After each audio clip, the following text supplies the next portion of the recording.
भजन संहिता 62 अध्याय उसका 8वां वचन क्या लिखा है? हे लोगों, हर समय उस पर भरोसा रखो। लिखा है हर समय उस पर भरोसा रखो। उससे अपने अपने मन की बात खोल कर कहो। उससे अपने अपने मन की बात खोल कर कहो। परमेश्वर हमारा शरण स्थान है। परमेश्वर हमारा शरण स्थान है। और आगे, सचमुच नीच लोग तो अस्थायी और बड़े लोग मिथ्या ही हैं। तौल में वे हल्के निकलते हैं। और आगे, वे सब के सब सांस से भी हल्के हैं।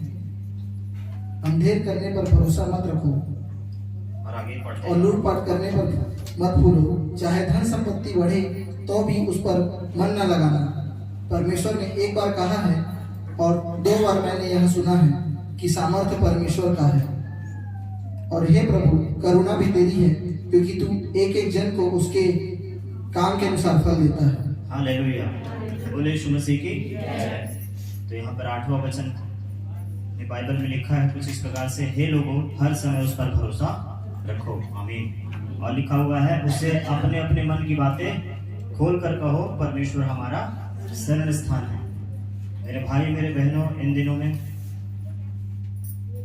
प्रार्थना जब मैं और आप करते हैं, एक समय निर्धारित होता है। उस समय में जब हम करते हैं तो बाइबल में ये लिखा हुआ है कि हर समय अपने अपने मन की बातों को उसको बताया करें। आमीन। कुछ भी बातें चल रही है, मन में उलझन है, उसको बताया करें। आमीन। हालेलुया। और लिखा हुआ है, अपने अपने मन की बातें खोल कर रखें, हृदय को साफ करें परमेश्वर के सामने। जो भी है, जैसी भी चिंताएं हैं, समस्या में है, परीक्षाओं में है, सब उससे बोलें। आमीन। और यहाँ पर एक जगह पे हम जो पढ़ते हैं, मैं जो आपको बताना चाह रहा है, यहाँ पर क्या लिखा है? परमेश्वर ने एक बार कहा, है ना, इसके 11 वचन में लिखा है, परमेश्वर ने एक बार कहा और मैंने 2 बार सुना, लिखा है। आमीन। कि सामर्थ परमेश्वर का है। तो मतलब जो भी काम आपके जीवन में जो आप सोचते होंगे कि होना चाहिए, उसको परमेश्वर ही कर सकते हैं, क्योंकि सामर्थ किसके पास है? प्रभु परमेश्वर के ही पास है कि उन कामों को आपके लिए करे। चाहे किसी समस्या से बाहर लाना हो, चाहे किसी परीक्षाओं से बाहर लाना हो, चाहे किसी समस्या बीमारी से बाहर लाना हो, किसी प्रकार के भी प्रश्नों का चाहे उत्तर देना हो, सामर्थ केवल परमेश्वर का है। यहाँ पर लिखा हुआ है कि उसने, अर्थात परमेश्वर ने एक बार कहा और हम 2 बार सुनते हैं। ये कैसे पॉसिबल हो सकता है कि वो एक बार कहे और हम 2 बार सुने? हालेलुया। ये अच्छा उदाहरण है। अभी जैसे मैं माइक में बोल रहा हूँ, मैं एक बार बोलूंगा और आपको इसका इको कितने बार आ जाता है सुनाई? 3 बार 4 बार आ सकता है ना। हालेलुया। तो कैसे परमेश्वर के आवाज हम सुनते हैं? वो कहता एक बार है और हम उसको बार बार सुनते हैं। आमीन। कहने का मतलब है गूंजना चाहिए हमारे मनोविचारों में उसका वचन। हालेलुया। जैसे इस माइक का साउंड गूंज रहा है, एक बार बोलने वाला बोलता है, लेकिन सुनने वाला इसको 3 बार भी सुन सकता है, 4 बार सुन सकता है इको की वजह से। उसी प्रकार से परमेश्वर हमसे एक बार बात कर रहे हैं। बाइबल में हम किसी एक वचन को पढ़ रहे हैं, जैसे कि अभी हमने यहाँ पर को पढ़ लिया, लेकिन ये वचन गूंजते रहना चाहिए। आमीन। हमारे कानों में ये पूरे सप्ताह दर सप्ताह, पूरे दिन प्रतिदिन गूंजते रहना चाहिए कि परमेश्वर ने इन वचनों को हमको सिखाया है आज के दिन, और प्रभु के वचन के अनुसार ये बातें, ये काम हमको करनी चाहिए। आमीन। हालेलुया। कैसे लिखा हुआ है कि हर समय उस पर भरोसा रखो। आमीन। थोड़े समय के लिए नहीं, लिखा है हर समय अपने अपने मन की बात खोलकर उसको कहो। थोड़े थोड़े समय में, सैटरडे संडे फ्राइडे के लिए नहीं है। हालेलुया। ऐसा जैसे कि गहरा दोस्त अपने सारी बातों को अपने गहरे दोस्तों को बताता है, उसी प्रकार से परमेश्वर को मित्र बनाकर, दोस्त बनाकर अपनी सारी बातें उसको रोज शेयर करें, रोज बातचीत करें, रोज कहते जाएं। अब सुनिए, अगर आप अच्छा कर रहे हैं तो वो तो अलग चीज है, लेकिन अगर आपसे अच्छे नहीं हो रहे तो भी उसको बात करिए, बताइए। आमीन। अगर आपसे अच्छा हुआ तो वो तो पता चलेगा परमेश्वर को, उसको आपको बताने की जरूरत भी नहीं पड़ती है, आपका चेहरा और आपका विश्वास बता देता है।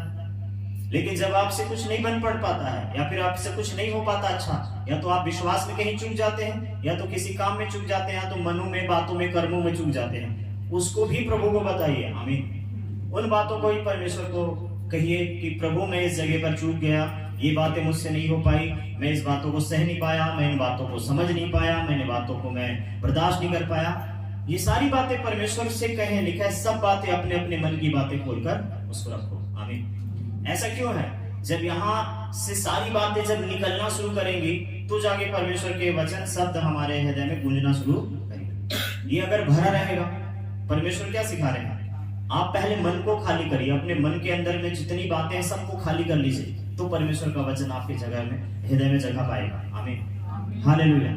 इसलिए लिखा हुआ है जब वो कहेगा तो हम उसको 2 बार सुन पाएंगे, 3 बार सुन पाएंगे, बार बार उसकी आवाजें हमको सुनने मिलेगी फिर। आमीन। अगर देखो क्या होता क्या है, एक जगह पे हम थे, कहीं याद नहीं आ रहा, पर कुछ फैमिली आए, हमको तो पता नहीं था कुछ ऐसा है वहां पर। एक घूमने वाला जगह था, कुछ बच्चे आए और एक छोटी सी बच्ची बोलती है यहाँ आवाज गूंजता है, मम्मी बोल रही है, और वो चिल्लाई किसी का नाम, और 1 बार 2 बार 3 बार साउंड आ रहा है उस जगह पर, गूंज रहा है। पहाड़ है, सुनसान जगह होने की वजह से और भी गूंजता है, हॉल में अलग गूंजता है। आप समझिए, भरा हुआ स्थान नहीं गूंजता आवाज, समझ, हालेलुया। लेकिन जितना सन्नाटा रहेगा ना, जितना खालीपन रहेगा, जितना खाली रहेगा ना, वहां पर गूंजने लगेगा। आमीन। वहां पर एक का आवाज सुनाई देना फिर शुरू होता है। भीड़ में, मार्केट में, बाजार में, पता है किसी के हमको शब्द समझ नहीं आते, कौन क्या बोला, क्या कह रहा है, कौन कैसा कह रहा है, किधर से आवाजें आ रही है, हालेलुया। तो भीड़ में समझ नहीं आता, लेकिन जब शांत होते हैं ना, शांत मतलब खाली होते हैं ना, खाली मतलब अपना हृदय को जब साफ करते हैं, परमेश्वर के सामने निकाल के, अच्छी भी बातों को कहो, बुरी भी बातों को, जो आपके मन में चल रहा है, अगर नेगेटिव भी आ रही है तो उसको ही बताइए कि प्रभु मेरे मन में नकारात्मक विचार आ रहे हैं, अच्छे ख्याल नहीं आ रहे, हालेलुया। एक जगह पे लिखा है जब मुझको डर लगेगा मैं तुझ पर भरोसा करूंगा, लिखा है ना, बोले यीशु मसीह। तो अगर उसको डर लगता है, दाऊद कहता है मैं तुझ पर भरोसा करूंगा, दुर्घटना के समय मैं भाग कर आऊंगा, तेरे में शरण पाऊंगा। आमीन। तो उसको पता है सारी बातें परमेश्वर से कैसे। भजन संहिता को जब आप पढ़ते हैं तो ऐसा लगता ही नहीं कि वो कहीं भक्ति कर रहा है, ऐसा लगता है कि वो परमेश्वर से दिन भर बात करते रहता है व्यक्ति, हालेलुया, है ना। ऐसा लगता नहीं कि वो प्रार्थना कर रहा है, ऐसा लगता है परमेश्वर उसके साथ रहता है, वो परमेश्वर से दिन भर बातें कर रहा है। आमीन। चलते फिरते, उठते बैठते, खाते पीते बात कर रहा है कोई व्यक्ति, दाऊद नाम का, परमेश्वर से, हालेलुया। अब इसको आप प्रार्थना में भी समझते हैं, इसको प्रार्थना भी समझते हैं, तो इसको आप भजन भी समझते हैं, हालेलुया। लेकिन हकीकत में क्या है, ये किसी का हृदय का वेदना है, प्रार्थना है, विषय है, विनती है, परमेश्वर के सामने दिन भर वो कहते रहता है, हालेलुया। और जितना ज्यादा आप ये सीख लेंगे, आज आने वाले समय के लिए बहुत अच्छा होने वाला है। आमीन। जितना ज्यादा परमेश्वर से बात करना सीख लेंगे, प्रार्थना करना ही इसको एक शब्द कहा जाता है, हालेलुया। दाऊद यहाँ पर आप हेडलाइन को जब देखते हैं तो आप इसको निकाल के लिए सर्च निकालते हैं कि परमेश्वर का दास यहाँ पर इस विषय के लिए ये भजन को तैयार किया, तो इस विषय के लिए भजन को तैयार किया है, तो यहाँ पर स्तुति के बारे में, तो यहाँ पर प्रार्थना के बारे में, यहाँ पर जंग और युद्ध में विजय पाने के लिए है। तो ऐसा आप हेडलाइन देखते हैं, लेकिन हकीकत क्या है, वो अपने हृदय की बातें बता रहा परमेश्वर को हर टाइम। आमीन। और ये हमको भी सिखाता है, क्या कहता है, हे परमेश्वर के लोगों, हर समय अपने अपने मन की बातें परमेश्वर से खुलकर कहो। आमीन, हालेलुया। देखो, जब आप कुछ अच्छी बातें बताएंगे ना, तो मेरे रिएक्ट अलग होंगे, उनके रिएक्ट अलग होंगे, वो अलग अलग व्यवहार करेंगे, अलग अलग चेहरे का लोगों का हाव भाव होगा जब आप कुछ सुनेंगे, और खुशी से सुन सकते हैं। लेकिन जब आप अपना कमजोर विश्वास के बारे में किसी से कहोगे, अपना डर के बारे में किसी से कहोगे, अपनी समस्या के बारे में किसी से कहोगे, या तो अपने पाप और अपराध के बारे में किसी से कहोगे, तो वो अलग रिएक्ट करेंगे, मैं अलग करूंगा, वो अलग करेंगे, वो अलग करेंगे, वो अलग, सब अपना अपना एक रिएक्ट करेंगे आपकी बातें सुनकर। अब सोचिए, जब आप परमेश्वर को कहेंगे तो परमेश्वर अलग रिएक्ट करेंगे, हालेलुया। अब सोचिए, इंसानों के जैसा उनका रिएक्शन नहीं होगा आपको लेकर, उनका रिएक्शन अलग ही होता है। आमीन। आप अपनी गलतियों को बताइए परमेश्वर को, और यही चीजें सेम करके देखना लोगों को, किसी भी जिस पे आप भरोसा करते हैं। अभी भरोसे की बात हो रही ना, अगर हम भरोसा करते किसी मनुष्य पे, तो किसी मनुष्य को बताना वही चीजें, वो कैसा रिएक्ट करेगा, और यही चीजें परमेश्वर को बताना वो कैसे रिएक्ट करेंगे आपसे, हालेलुया। फर्क होता है। आमीन। तो दाऊद इस बात को समझता है, प्रभु के दास भक्त संत बेटे बेटियां समझते इन बातों को, और वो लोग क्या करते हैं, सारे बातों को परमेश्वर को बताना पसंद करते हैं, अपने हृदय की बातें खोल खोल कर रखते हैं परमेश्वर के आगे। आमीन। जितना खुलना है प्रभु सामने अपने हृदय को खोल के रख दीजिए, हालेलुया। ऐसा करने से आपको ताकत मिलेगा। आमीन। ऐसा करने से प्रभु का वचन सुनाई देना शुरू हो जाता है। फिर अब आप सुनेंगे, फिर उसके बाद आराम से परमेश्वर के वचन गूंजेंगे फिर आपके कानों में, आमीन। क्योंकि यहाँ खाली है तो फिर साउंड तो गूंजने वाला है, आमीन। भरा हुआ जगह में कोई आवाजें गूंजती नहीं है, हालेलुया। और यहाँ पर से जब हम निकाल कर देखते हैं तो इसका हम 63 अध्याय को निकालेंगे ना, तो इसी में है, देखते हैं वहां पर क्या क्या है। कहने वाला एक वचन है, हे परमेश्वर तू मेरा परमेश्वर है, मैं तुझे बड़े यत्न से ढूंढूंगा, लिखा हुआ है, आमीन। वो क्या कह रहा है? अब इसको आप प्रार्थना समझ लीजिए, या तो आप इसको गीत समझ लीजिए, इसको स्तुति भजन चाहे इसको वर्शिप आराधना समझ लीजिए, या तो इसको किसी का हृदय का हालेलुया पुकार समझ लीजिए, आमीन। वो क्या कह रहा है? मैं तुझको बड़े यत्न से खोजूंगा, आमीन, हालेलुया। एक जन इधर पे आके गवाही देती है कभी कभी ना, वो जैसे कुछ प्रॉब्लम होता है तो बताती है, प्रभु ये कैसे हो गया। वो बात करती है, गवाही देने से पहले बात करती है, देखे होंगे सुने होंगे आप, जानते हैं कौन है यहाँ पर बैठी है ना। तो आती है बोलेगी, प्रभु ये कैसे हो गया, ये क्या हो गया, ये किधर से हो गया। उसको प्रार्थना समझिए, चाहे बातचीत करना समझिए, चाहे किसी का हृदय का उसको पुकार समझिए, हालेलुया। बोले यीशु मसीह की समझ रहे, मतलब किसी इंसान से बात करते हैं वैसे ही आप परमेश्वर से बात करिए, आमीन, हालेलुया। किसी व्यक्ति से बात कर रहे हैं वैसे परमेश्वर को वहां पर रखिए, आमीन, हालेलुया। दाऊद हमेशा परमेश्वर को रख कर बातें करते थे। वो किसी इंसान को सुनाना नहीं था उनको, नहीं किसी इंसान के मोहताज नहीं थे कि कोई इंसान मिले किसी को मैं अपनी प्रॉब्लम शेयर करूं, वो परमेश्वर को ही बताते थे। मैं नहीं कह रहा कि आप लोग दुखी है तो ही बताना, मैं बोल रहा हूँ आप खुश हैं तो भी बताइए, आमीन। मैं नहीं कह रहा कि आप सफल हो गए तभी बताइए, आप असफल हो रहे तो भी बताइए, आमीन। चिंताओं में है तो आप कह रहे हैं, ऐसा नहीं है, आप चिंता मुक्त हो जाए तो भी बात करिए उससे। कई जगह पे दाऊद ने ये किया है, बड़े आनंद से उसकी महिमा भी किया, तो कई जगह टूट कर रोकर प्रार्थना भी किया है, हालेलुया। कई जगह पर परमेश्वर को, यहाँ जैसे हम पढ़ते हैं, ढूंढ रहा है, तो कई जगह पे परमेश्वर को देख रहा अपने दाहिनी ओर, आमीन, हालेलुया। तो हर एक हाव भाव में परमेश्वर को अपने बाजू में देखा और अपने साथ देखा और वो बातें किया करता था, आमीन, हालेलुया। तो बातचीत करना शुरू करें परमेश्वर से। प्रार्थना करना एक बोझ समझ लेते हैं कभी कभी हम, लेकिन बातचीत जब करना शुरू करेंगे तो प्रार्थना भी हल्का हो जाएगा, आमीन।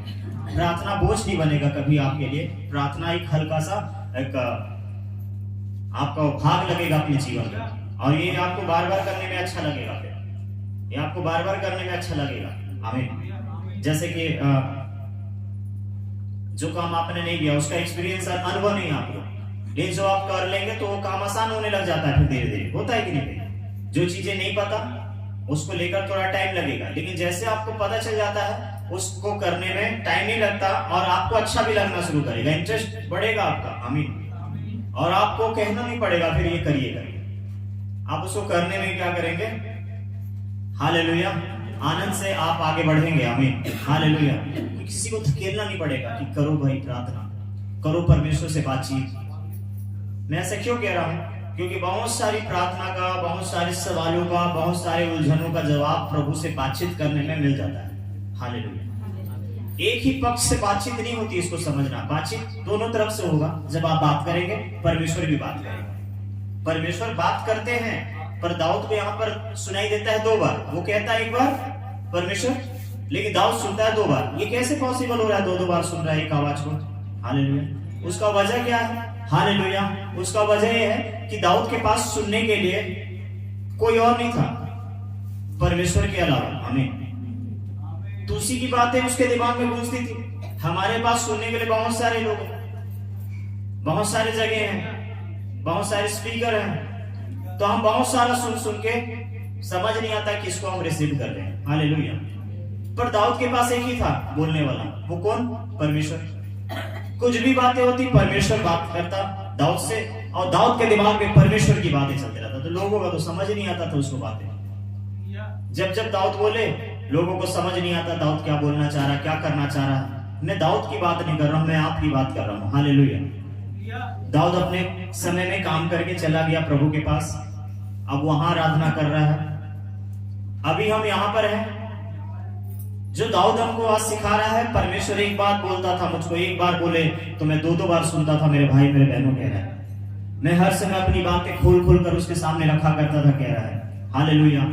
और कभी जब जरूरत पड़े तो इस प्रकार से 63 अध्याय के वचन अनुसार भी मैं खोजा करता था, कह रहा है जैसे लिखा है, हे परमेश्वर तू मेरा परमेश्वर है और मैं तुझे क्या करूंगा, बड़े यत्न से ढूंढूंगा। कहां ढूंढूंगा? सूखी और निर्जल ऊसर भूमि पर। हालेलुया। तो कभी कभी लाइफ में उसके इतना सूखापन आ जाता था कि परमेश्वर को खोजने के लिए अलग से समय निकालता था। परमेश्वर को कहां ढूंढने जा रहा हूं, कह रहा है देखो कौन सा स्थान में जा रहा है। जगह की बात नहीं कर रहा हूं, समझने की बात कर रहा हूं बस।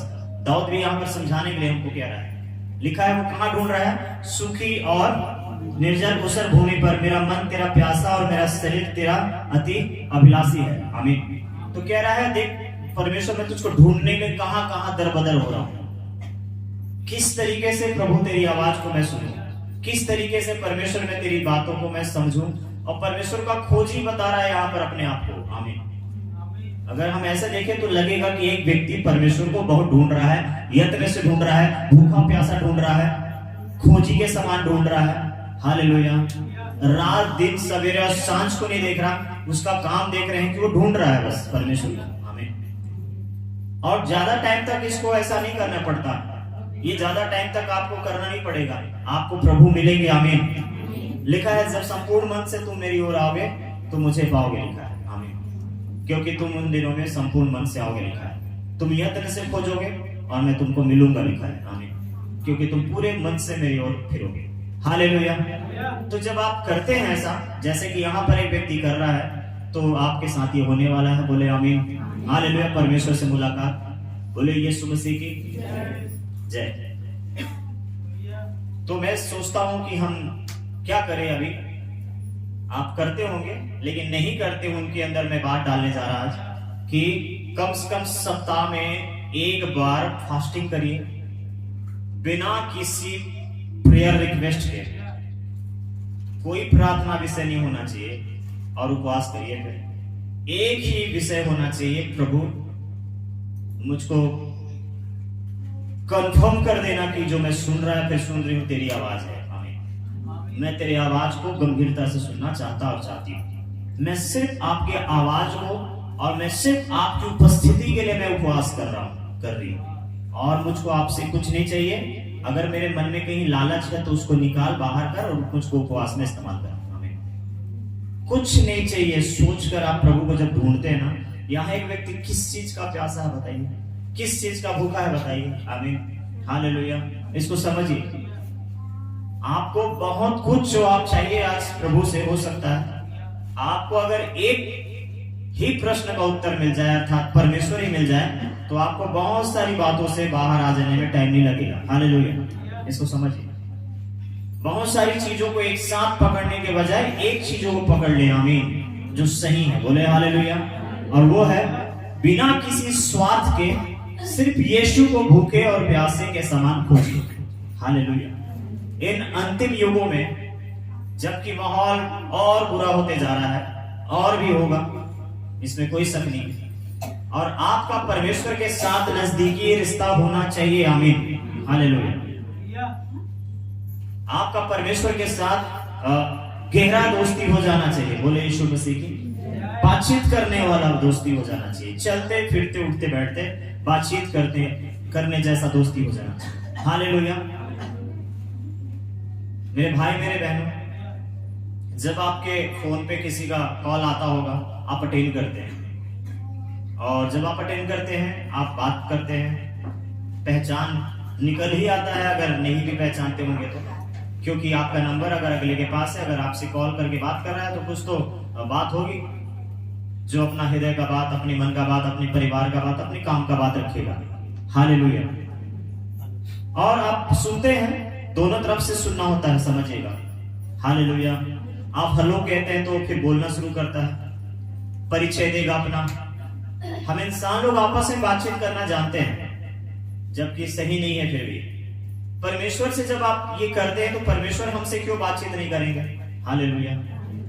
और मैं ये क्या बता रहा, क्यों बता रहा, जब आप ये ऐसा करते हैं ना, देखना इसके बाद ये वचन आपको फिर सुनने की जरूरत नहीं पड़ेगी, क्योंकि आपने एक बार सुना है, आपको कई बार आवाज आने वाला है। आमीन। हालेलुया। समझ रहे मतलब? आपको फिर से ये बातें मुझको सिखाने की जरूरत नहीं पड़ेगी, क्योंकि आप आज एक बार सुनकर समझ जाएंगे और ये चीजें रोज आपके जीवन में दिखाई देगा, सुनाई देगा हमें। ये शब्द, ये वचन, ये बातें आपके जीवन में रोज आपके कानों में गूंजेगा।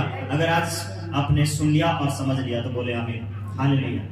मैं फिर से अगले रविवार को या फिर अगले शुक्रवार को ये बातें नहीं बताऊंगा, क्योंकि आज आपने समझ लिया। क्यों पता है? क्योंकि जब ये आप करेंगे आप समझ जाएंगे कि इसमें बेनिफिट हो रहे हैं, लाभ हो रहा है। जब लाभ होता है ना तो एक इंसान फिर रुकता नहीं है।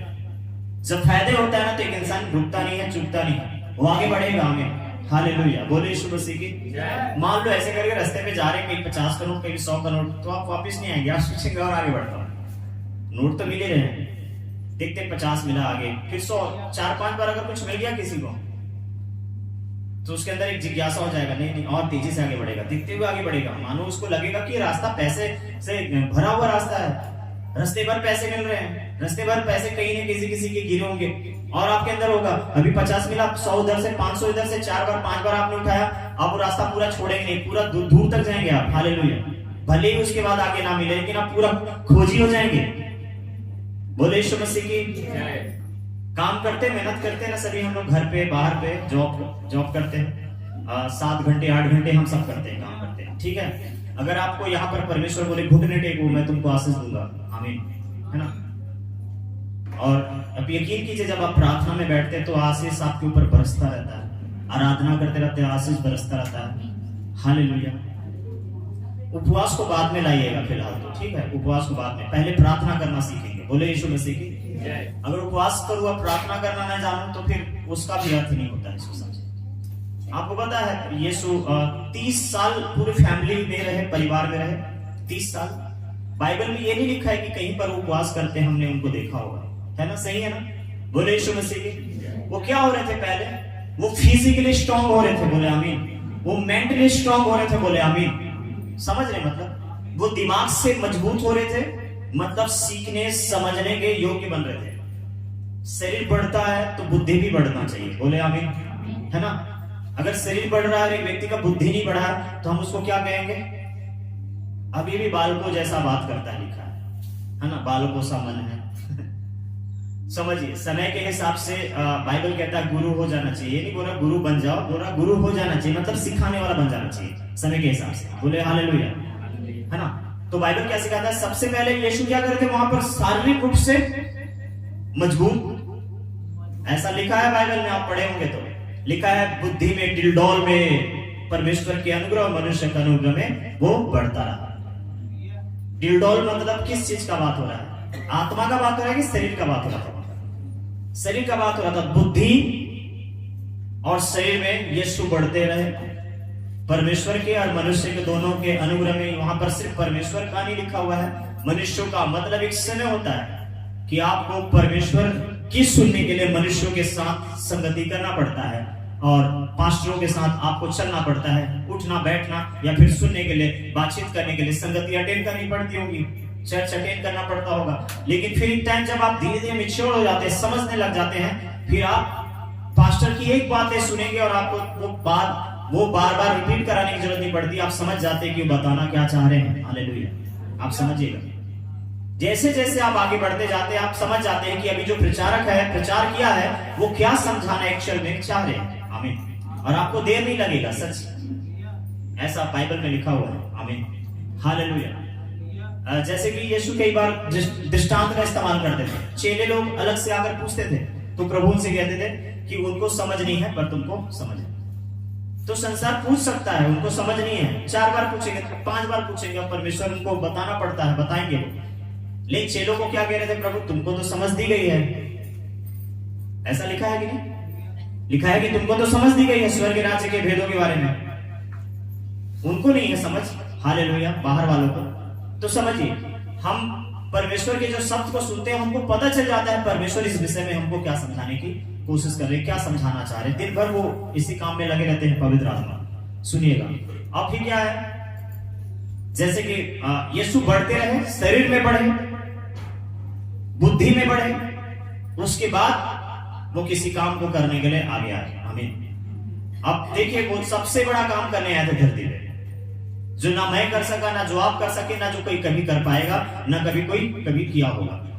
उस सबसे बड़े काम को, जो उद्धार का काम है पूरे मानव जाति के लिए, उस काम को करने के लिए उन्होंने पूरा समय लिया, अपने शरीर को मजबूत किया मार खाने के लिए। समझ रहे मतलब, वो अपने शरीर को क्या कर रहा, मजबूत कर रहा, तो अपनी बुद्धि को और भी वो परिपक्व कर रहे हैं कि हर एक सवाल का वो जवाब दे सके। हालेलुया, सुनते रहिएगा, ठीक है। दूसरा, वो अपने शारीरिक रूप से भी वो बढ़ रहे हैं, तो बुद्धि के साथ भी बढ़ रहे हैं। थोड़ा सा समय लेते हैं, बोले आमीन। यीशु वरना 12 साल की उम्र में बुद्धि की बातें करते थे, उनको रुकना नहीं था। फिर तो 12 साल में उनको उद्धार के कामों के लिए निकल जाना था घर से। तुम मुझे कहां ढूंढते हो, मुझको पिता के भवन में होना चाहिए, आपको पता नहीं है क्या, ऐसा बोल के, है ना। लेकिन यीशु ये बोलने के बावजूद भी वो अपने पिता, अपने माता के अधीनता में रहे, जो शारीरिक रूप से, है ना, कहा जाता है। यीशु उनके पास रहे, जब एक टाइम आया वहां से वो बाहर आते हैं। आमीन। सुनिएगा, जब आपका बुद्धि, जब आपका समझ, जब आपका ज्ञान बढ़ेगा, तब जाके किसी के विरोध आपको समझ आएंगे, तब जाके किसी की बातें आपको समझ आएगी, तब जाके आपके आत्मा को परमेश्वर यूज कर पाएगा। आमीन। शब्दों के द्वारा। अभी अगर जो समझ नहीं रखते हैं, उनको परमेश्वर कैसे उनको इस्तेमाल करेगा, बताइए। हालेलुया। इतने भी परिपूर्णता के साथ कोई जीवन नहीं जी रहा अभी कि 100% भरा हुआ आत्मा से उसके लोग जीवन जी रहे होंगे, ऐसा नहीं है। मैं भी जानता हूं, आप भी जानते हैं। हालेलुया। थोड़ी देर बोलते हैं आत्मिक, फिर थोड़ी देर के बाद शारीरिक, फिर संसारिक, तो फिर शैतानी, तो फिर कमजोरी, दुर्बलताएं वाली बातें। ये सारे चक्रों में से घूमते रहते हैं अक्सर। हालेलुया। तो आप इससे इनकार नहीं कर सकते, लेकिन परमेश्वर की उपस्थिति में रहकर आप धीरे धीरे करके देखते हैं कि आपकी आत्मा उन्नति कर रही है। आत्मा का उन्नति करना ही आपका, समझ लिए, सब प्रकार का उन्नति है। हमें लिखा है आत्मिक उन्नति कर रहा है, वैसे सब प्रकार से उन्नति करें हम। आमीन। हालेलुया। तो परमेश्वर की इच्छा है। और स्वस्थ रहने लिखा हुआ है, शारीरिक स्वास्थ्य की बात कर रहा है वहां पर। स्वस्थ, चंगे भले रहो। एक व्यक्ति शरीर से बिल्कुल चुस्त दुरुस्त है, लेकिन अगर मानसिक रोग है उसको ना, तो समझ लीजिए मानसिक रोग बाद में शरीर उसका बीमार हो चुका है। हालेलुया। देखना, वो उठकर बैठ नहीं पाएगा। शरीर चंगा है लेकिन उठकर बैठ नहीं पाएगा, वो अपने हाथ से एक गिलास पानी लेकर नहीं पी पाएगा, क्योंकि वो मानसिक रूप से बीमार है। और मानसिक रोगी शारीरिक रूप से भी बेकार हो जाते हैं, लाचार हो जाते हैं। हालेलुया। तो प्रभु क्या चाहता है, आपका विकास हो बुद्धि में, दिलडौल में। या तो एक समय का इंतजार हो। आमीन। और ये इसलिए लिखा हुआ है कि ये समय है खोजने का, उसको बोले आमीन। ये समय है उसको पा लेने का, बोले आमीन। उसमें बढ़ने का। और कुछ बातों में घटना पड़ता है और कुछ बातों में हमको बढ़ना पड़ता है। हालेलुया। आपको परमेश्वर इतना मजबूत बना देगा ना कि आप गाली सुनकर गाली फिर नहीं दे पाएंगे। हालेलुया। परमेश्वर आपको वहां पर लाकर खड़ा करना चाहता है। हालेलुया। आपको देखना, परमेश्वर गुजारेगा, वहां से गुजरने देगा उस रास्ते से। एक व्यक्ति गाली देगा और आप बर्दाश्त नहीं कर पाएंगे, फिर उसके बाद कोई बात नहीं, परमेश्वर आपको 3-4 दिन तक, फिर उसके बाद फिर से आपको ट्रेन करेगा, फिर से वहीं से गुजरने के लिए बोलेगा, फिर आप गुजरेंगे। फिर एक व्यक्ति गाली देगा आपको और आप फिर से कंट्रोल नहीं कर पाएंगे अपने आप में, फिर उससे आप बहस कर लेंगे। फिर परमेश्वर उसके बाद फिर से आपके ऊपर 1 हफ्ते का समय लगाएगा, आपको 1 हफ्ते फिर ट्रेन करेगा, परमेश्वर फिर आपको वहीं से गुजारेगा। इस बार आप देखते हैं बदल चुके होंगे, बोले आमीन। इस बार वो गाली दिया और आप उसको आशीष देकर गुजरेंगे। समझिए, प्रभु इस प्रकार से आपके लिए काम कर रहे हैं। हालेलुया। बोले यीशु मसीह की। कितने नहीं समझे भाई।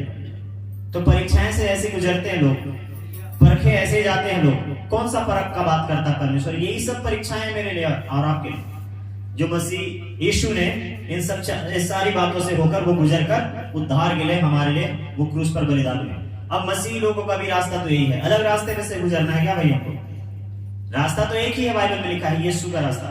आइए पतरस को पढ़ते हैं, दूसरा पतरस,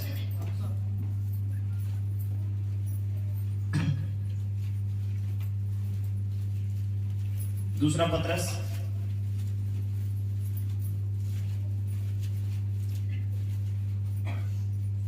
20 वचन से पढ़ेंगे। अच्छा 19 वचन से पढ़ लेते हैं। चलो दूसरा, पहला पतरस दूसरा अध्याय। वे उन्हें स्वतंत्र करने की प्रतिज्ञा तो करते हैं, पर आप पहला पतरस दूसरा अध्याय उसका 19 वचन। क्योंकि यदि कोई परमेश्वर का विचार करके, लिखा है क्योंकि यदि कोई परमेश्वर को सोचकर, या एक सेकेंड, अगर आपके ऊपर कोई सताव आया है तो आप किसी और को नहीं, आप परमेश्वर को सोचकर उसका सामना करेंगे। किसको सोचकर? परमेश्वर, मतलब यीशु को सोचकर। आमीन। अब कैसे सामना करना है बता रहा है बाइबल आगे। अन्याय से दुख उठाता हुआ, अन्याय से दुख उठाता हुआ, क्लेश सहता है तो, क्लेश अगर सहते हैं तो यह सुहावना है। तो प्रभु को ये अच्छा लगेगा। आमीन, है ना। जब आप मसीह होने के वजह से सताए जाएंगे, और जब विरोध करने वाला जब आपका विरोध करता है और आप उससे आप विवाद ना करके प्रभु की महिमा करते हैं वहां पर, तो ये चीजें परमेश्वर को पसंद आती है। लिखा है प्रभु को सुहाता है। आमीन। सुनेंगे भाई और आगे। क्योंकि यदि तुमने अपराध करके, तो लिखा है अगर आप गलत काम करके घूसे खाएं, लड़े झगड़े और एक दूसरे के साथ मारपीट करें, एक दूसरे की निंदा करें, एक दूसरे की गाली दे, उसने गाली दिया हम भी दे, उसने मारा हम भी मारे, उसने बुरा कहा तो हम भी कहें, तो और धीरज धरा, उसके बाद हम आकर घर में प्रार्थना करें और मसीह होने का हम फिर डींग मारे, तो इसमें क्या बड़ाई की तो बात? इसमें कोई बड़ाई की बात है क्या भाई? हिसाब तो बराबर हो गया हो गया ना बराबर। लेकिन प्रभु कहता है हिसाब मुझको करना है बराबर, आप हिसाब बराबर मत करिए। आगे का वचन। पर यदि भला काम करके दुख उठाते हो, हाँ, लिखा है लेकिन अगर आपको भलाई मिला है करने के लिए प्रभु की ओर से, और आप भला काम कर रहे हैं, परमेश्वर के राज्य का सुसमाचार, गवाही, प्रभु के लोगों के लिए प्रार्थनाएं, और इसके बावजूद जब ये सब करते हुए जब आपके ऊपर जब आ रहा है विपत्ति, समस्या, परेशानी, तो और धीरज धरते हो, उसके बाद आप जब धीरज धरेंगे तो यह परमेश्वर को भाता तो ये प्रभु को अच्छा लगेगा। आमीन। गलत काम करके, विवाद करके, लड़ाई झगड़े करके आप मुसीबत में पड़ो, परमेश्वर ऐसे में प्रसन्न नहीं होगा, आप चाहे मसीही क्यों ना हो। प्रभु कहता है आप भले काम करिए, उसके बाद भले आपके ऊपर समस्या, परेशानी और सताव आता है, कोई किसी को आप दिखाई दे ना दे, परमेश्वर को आप दिखाई देंगे। आमीन। उसके नजर में कि मेरे लोग मेरे वचन के अनुसार खड़े हुए हैं। आमीन। मेरे वचन के अनुसार स्थिर बने हुए। आमीन। और यहीं पर से जब मैं और आप छूटते हैं, परमेश्वर एक बार फिर से हमको फिर से टाइम देते हैं 2-4 दिन का, फिर से उसी रास्ते से गुजरने के लिए हमको भेजेंगे। तो ये बार बार आपके साथ होगा। ऐसा मत सोचिएगा कि प्रभु उस रास्ते से अब हमको गुजरना बंद कर देंगे। जब तक आप मजबूत नहीं हो जाएंगे, लेकिन दुख की भट्टी में परख कर आपको बनाएगा कुंदन। बोले आमीन। खरा निकलेंगे आप, तो ये आपके साथ होगा, बार बार होगा, आपको फेस कराएगा प्रभु वहां से। जब तक आप ढीठपन को छोड़कर नम्र ना हो जाएं, जब तक आप अपशब्द बोलना छोड़कर आप मुंह के शांत ना हो जाएं, जब तक आप कठोरता को छोड़कर नम्रता में आ जाए, जब तक आप बुराई को छोड़कर आशीष देने वाले ना बन जाए, प्रभु आपको बार बार वैसे माहौल में ले जाएगा और आपको बार बार वहां से गुजारेगा। और जब आप बदल जाएंगे ना, फिर समझिए पूरी दुनिया आपकी नजर में बदला हुआ नजर आने वाला है। क्योंकि पता है आजकल माहौल हर जगह वैसे ही है। कहीं पर से भी गुजरिए, कहीं किसी गली से भी गुजरिए, किसी भी शहर में से होकर जाइए, कहीं चौक चौराहे में आ जाइए, आपको वैसे ही पूरा दुनिया मिलने वाला है। बस सुधरना, बदलना और सोच को, ख्याल को परमेश्वर के हाथों में सौंपना, ये हमारा काम है।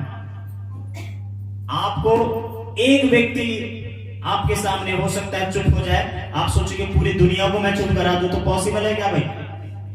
हो सकता है कोई पड़ोसी आपसे आपको देखकर शांत हो गया है, आपसे बहस नहीं करता, चलो आप क्रिश्चियन हो, ईसाई ही रहो, ऐसा बोल, लेकिन क्या लगता है आपको फिर और कोई कुछ नहीं बोलेगा? तो 2, 4, 5 लोग हो सकता है कुछ भी ना बोले, लेकिन पूरी दुनिया है अभी जिसका सामना मुझको और आपको करना होता है। मैं ये कह रहा हूं कि आप उग्र मत बनना, बोल रहा हूं। हालेलुया। यीशु आने का समय हो गया उनका, आप उग्र मत बने, आप क्रांतिकारी बन रहे हैं, आत्मा जीतने वाले। बोले आमीन, है ना? आग लगाने वाला नहीं। बोले यीशु मसीह की, यीशु जो आग लगाना चाहता है वो आग लेकर चले। हालेलुया। जिसमें लोगों का उद्धार होगा, है ना, अलगाव नहीं होगा। यीशु क्या कहते हैं? मैं आग लगाने आया हूं जगह पर, तलवार चलाने आया। वचन का तलवार चला रहा है यीशु, है ना? कैसे विचार बदल जाते हैं लोगों का जब तलवार चलता है, तो बुरी चीजें काट दी जाती है। हालेलुया, है ना? और अच्छी चीजें फिर दिखाई शुरू होती है देने। तो यहाँ पर क्या लिखा हुआ है? पर यदि भला काम करके दुख उठाते हो, हाँ, और धीरज धरते हो, हाँ, तो यह परमेश्वर को भाता है। तो ये परमेश्वर को भाएगा। आगे का वचन, और तुम इसी के लिए बुलाए भी गए हो। हाँ, हमको लगा था पता नहीं चमत्कार देखने के लिए बुलाया होगा परमेश्वर, आश्चर्य कर्म करने के लिए बुलाया होगा परमेश्वर, मुर्दे जलाने के लिए बुलाया होगा, अंधों को दिखाने के लिए बुलाया होगा, है ना, हजारों लाखों करोड़ों के सामने हमको प्रचारक, हमको पास्टर बनाने के लिए बुलाया होगा। परमेश्वर कहता है उन कामों के लिए नहीं, इन कामों के लिए आपको बुलाया गया। कौन सा काम है? एक बार पढ़ो तो भाई। इन्हीं कामों को करने के लिए तुमको बुलाया गया है, लिखा है। कौन सा काम है? पढ़ो। क्योंकि मसीह भी तुम्हारे लिए दुख उठाकर, क्योंकि मसीह भी तुम्हारे लिए दुख उठाकर तुम्हें एक आदर्श दे गया है। तुमको एक आदर्श दिया है। मतलब यीशु भी इसलिए ही आए थे धरती पे, इसको समझिए। और परमेश्वर ने आपको और हमको इसीलिए ही बुलाया है, एक्चुअल में समझिए, ताकि आप जैसे मसीह सिद्ध हुए और सिद्धता को प्रकट किए, हमारे लिए आदर्श बने। हम भी सिद्धता में आए, हम भी आदर्श बने। लोगों के कहने के बावजूद आप जब शांत रहते हैं, आप जंग जीत गए। बोले आमीन, हालेलुया। आप पढ़िए यहाँ पर, देखना आगे क्या लिखा हुआ। क्योंकि कि तुम भी उसके पद चिन्हों पर चलो, यीशु के रास्ते पे चलो, तुम भी आगे। ना तो उसने पाप किया, लिखा है यीशु ने ना तो पाप किया, चलो वो प्रभु है, हमसे हो जाते हैं आगे। और ना उसके मुंह से छल की कोई बात, और यीशु के मुंह से ना कोई छल की बातें निकली। मतलब हमसे हो जाते, मतलब हम अब पाप करने लगे, अब हम अपने मुंह से छलने लगे क्या लोगों को? नहीं ना, हो जाते हैं मतलब अब करते रहेगा दिन भर? नहीं, आगे देखते हैं। वह गाली सुनकर गाली नहीं देता, लिखा है वो गाली सुनकर यीशु गाली नहीं देते थे। हालेलुया, बोले यीशु मसीह की। लिखा है यीशु गाली सुनकर गाली नहीं देते थे। अब एक सेकंड, दो लोग आपस में गाली दे रहे हैं, दो लोग आपस में लड़ रहे हैं, दो लोग आपस में विवाद कर रहे हैं, परमेश्वर इनका न्याय कैसे करेगा? दोनों का सेम न्याय होगा ना? दोनों का सेम होगा। लेकिन अगर एक लड़ रहा है और एक शांत खड़ा हुआ है, वो चाहता तो लड़ सकता था लेकिन शांत खड़ा है, एक गाली दे रहा है और एक गाली सुनकर चुपचाप खड़ा हुआ है, चाहता तो वो भी दे सकता था। अब बताइए दोनों का न्याय सेम होगा क्या? नहीं नहीं नहीं, दोनों का तो नहीं होने वाला सेम। इसमें से एक आशीष पाने वाला है। बोले आमीन, समझ रहे हैं? हालेलुया, इसी के लिए तुम बुलाया गया हो। बोले यीशु मसीह की। लिखा है यीशु ना वो पाप किए, ना उनके मुंह से छल की बातें निकली, और ना ही वो गाली सुनकर गाली देता था, परंतु आगे और दुख उठाकर किसी को भी धमकी नहीं देता। और यीशु को इतना दुख दिया लोगों ने, आज भी दे रहे हैं हम, उसका नाम ले लेकर पूरे संसार के लोग आज भी ये नाम शनाप अपशब्द बातें कहते हैं। और क्या लिखा है? लेकिन यीशु फिर भी किसी को धमकी नहीं देते, फिर भी यीशु किसी को धमकी नहीं दे रहे। वो चाहते तो कुछ भी कर सकते हैं, कर सकते हैं, हालेलुया, लेकिन वो कर क्यों नहीं रहे हैं?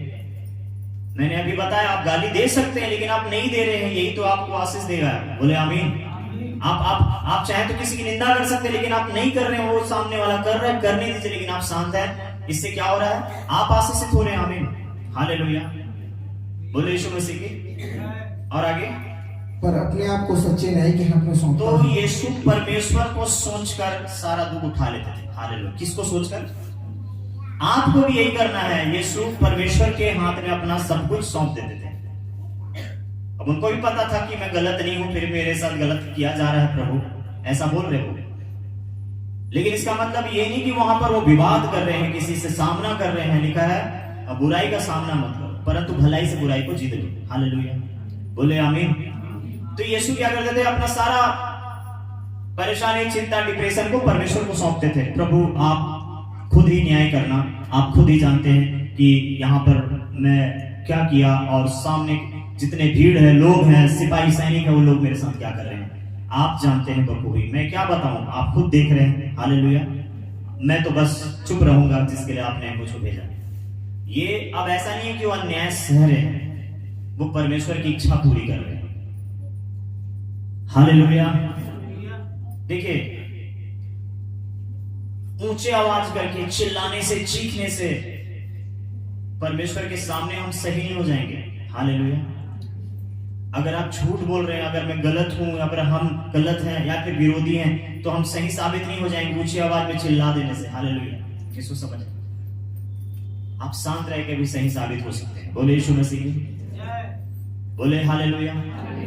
तो हर समय विवाद ना करना बाइबल सिखाता है, हर समय विवाद ना करें। जब अवसर, जब मौका मिलता है, पवित्र आत्मा उस जगह को खुद ब खुद तैयार करते हैं। जैसे मैंने बताया कि आपको गुजरने देगा ही प्रभु वहां से, इसीलिए ही आपको बुलाया गया है। और जब तक आपको गुजारेगा प्रभु, कब तक? जब तक आप वहां पर से सही रीति से आगे ना बढ़े। मान लीजिए आप, मैं फिर से कहूंगा, एक व्यक्ति है, रोज मुझसे मिलता है और रोज मुझको विरोध करता है, अगर गाली देता है तो मैं उस दिन उससे भिड़ता हूँ, फिर दूसरी बार फिर गाली देता है मैं भिड़ता हूँ, फिर तीसरी बार फिर गाली देता हूँ भिड़ता हूँ, लेकिन बदलाव नहीं आया अभी तक। फिर एक बार चौथा दिन का बारी आ रहा है, बोले आमीन। उस दिन होगा एक विवाद होगा, लेकिन वहां पर विवाद में मैं शांत रहूंगा। अगर वो गाली देता और मैं शांत रहूंगा, उस दिन समझिए मेरा हालेलुया एक स्टेप आगे बढ़ चुका हूं, आमीन। और मैं वहां से गुजर जाऊंगा उसको आशीष देकर। बोले यीशु मसीह की।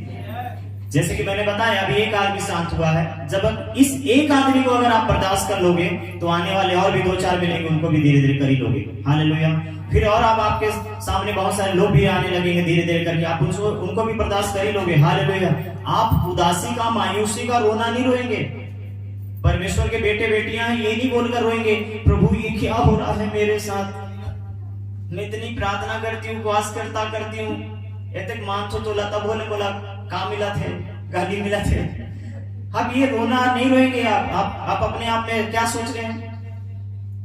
परमेश्वर को कहीं ना कहीं उंगली उठा रहे हैं ऐसा करके। मतलब आप प्रभु को याद तो कर रहे हैं लेकिन एक कोसने जैसा याद कर रहे हैं। हालेलुया।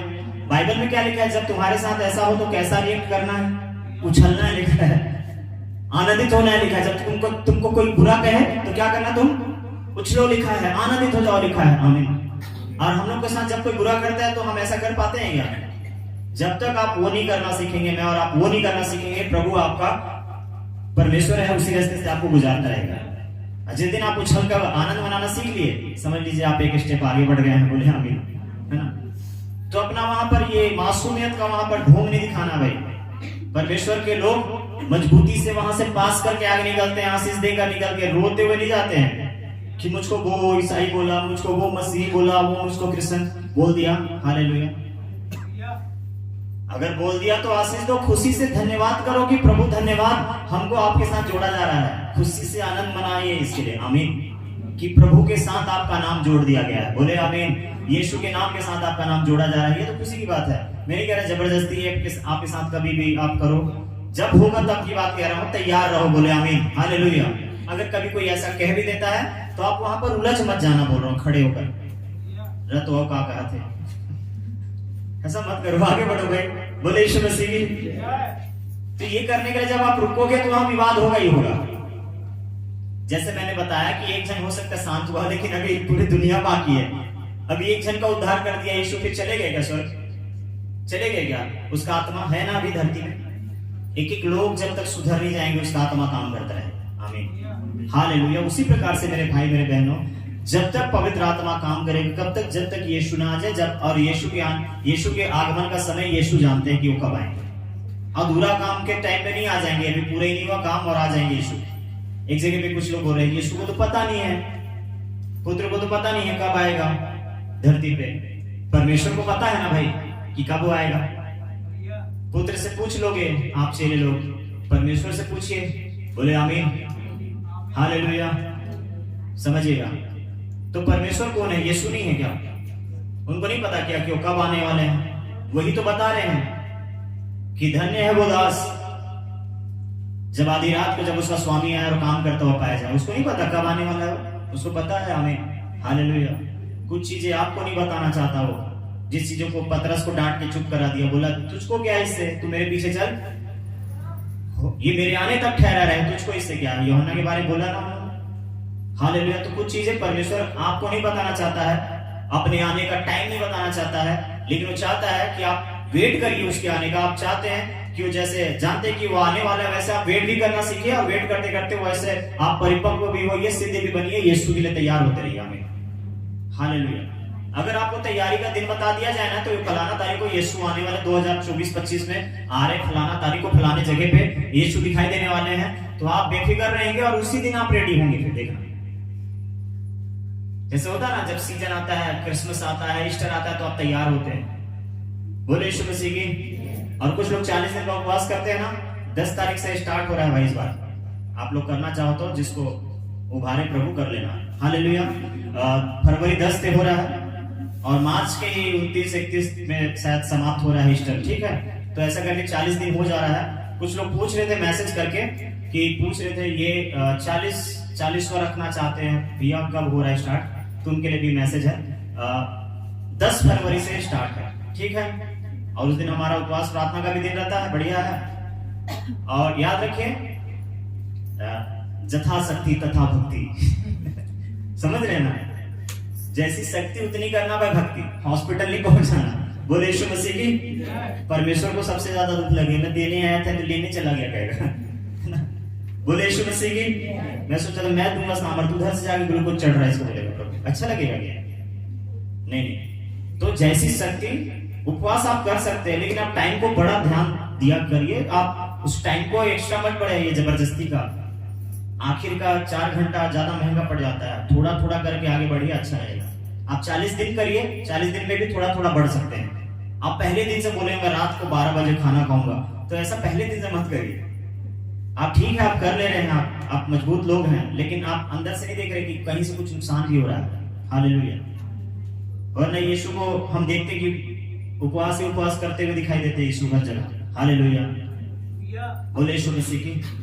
तो हमारा विश्वास है पवित्र आत्मा यहाँ है, और जब हम उपवास करते हैं अपने लिए नहीं करते, लोगों की जरूरत के लिए करते हैं, चर्च की जरूरत के लिए करते हैं, अपने लिए आप करने का समय नहीं रहा। हालेलुया। आपने लोग दिनों में किए जिन दिनों में यीशु जैसे कि शुरुआत में किए थे अपने लिए, है ना। 40 दिनों किसके लिए किए थे? अपने लिए किए थे। उसके बाद वो अपने लिए नहीं किए, उसके बाद वो लोगों के लिए कर रहे थे। बोले आमीन। बोले यीशु मसीह की।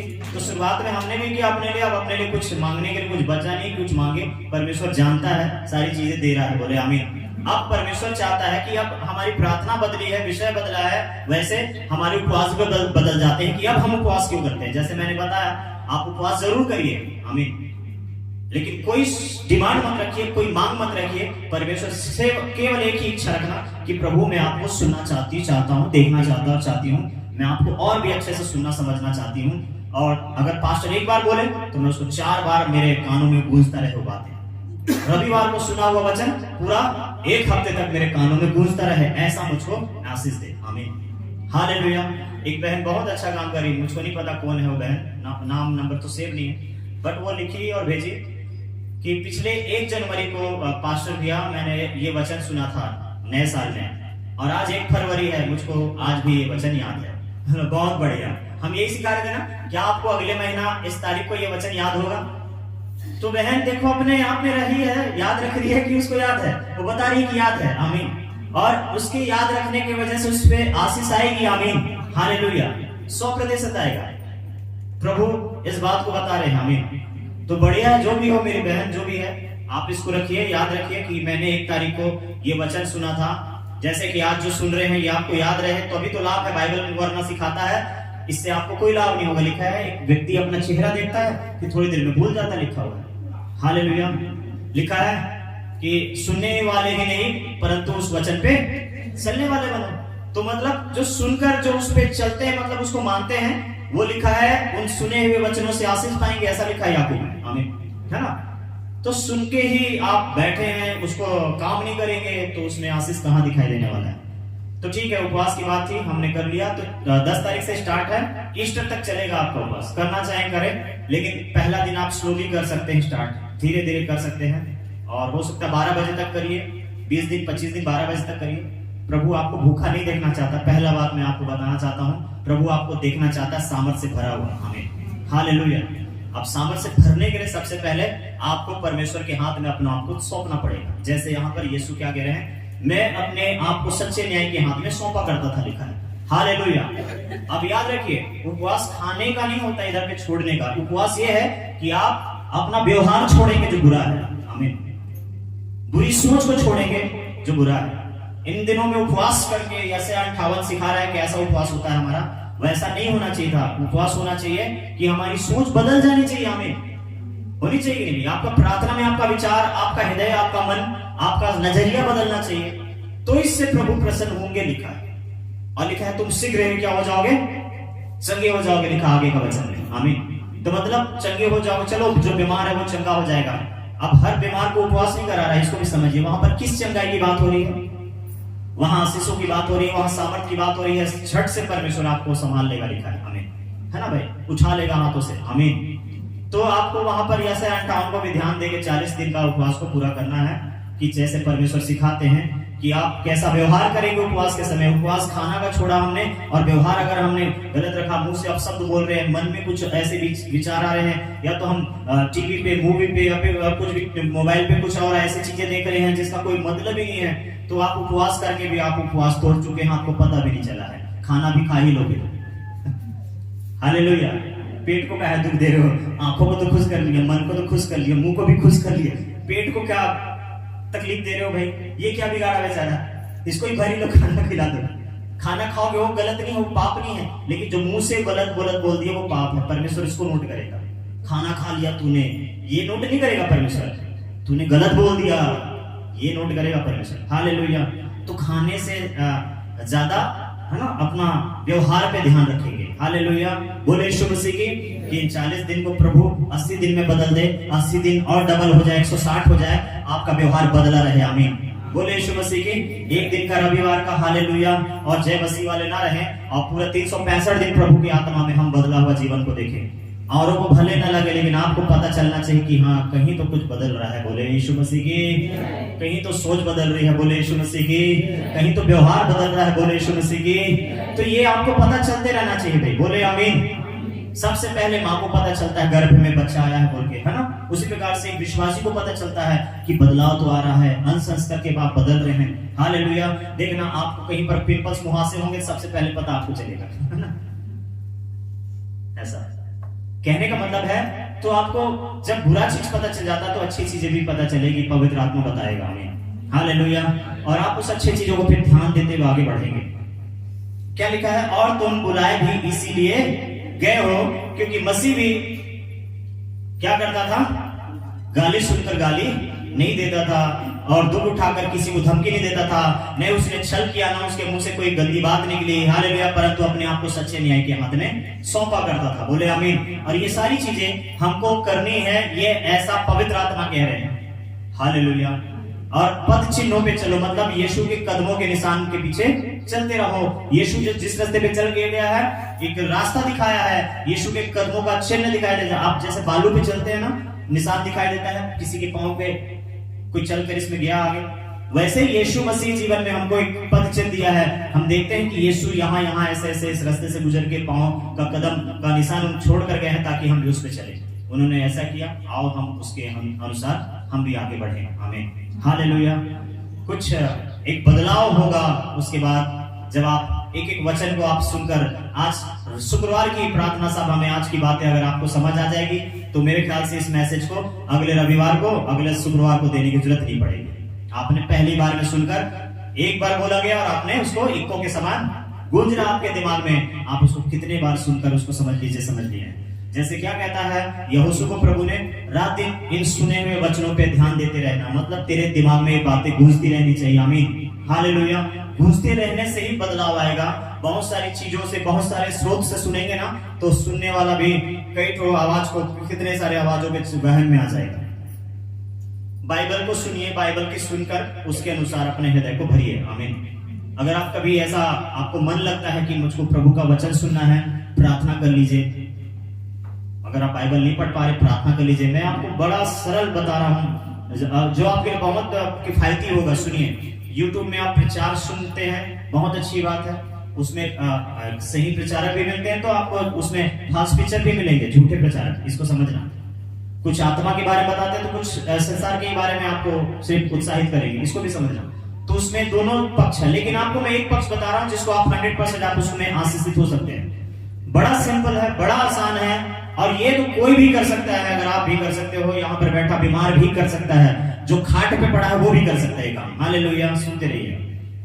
आपके मोबाइल की बात कर रहा, आप मोबाइल नहीं छोड़ना चाहते, बहुत बढ़िया, पकड़े रहिए, लेकिन उसमें ऑडियो बाइबल आता है हिंदी में, और बड़े आसानी से आप उसको डाउनलोड कर सकते हैं। हालेलुया।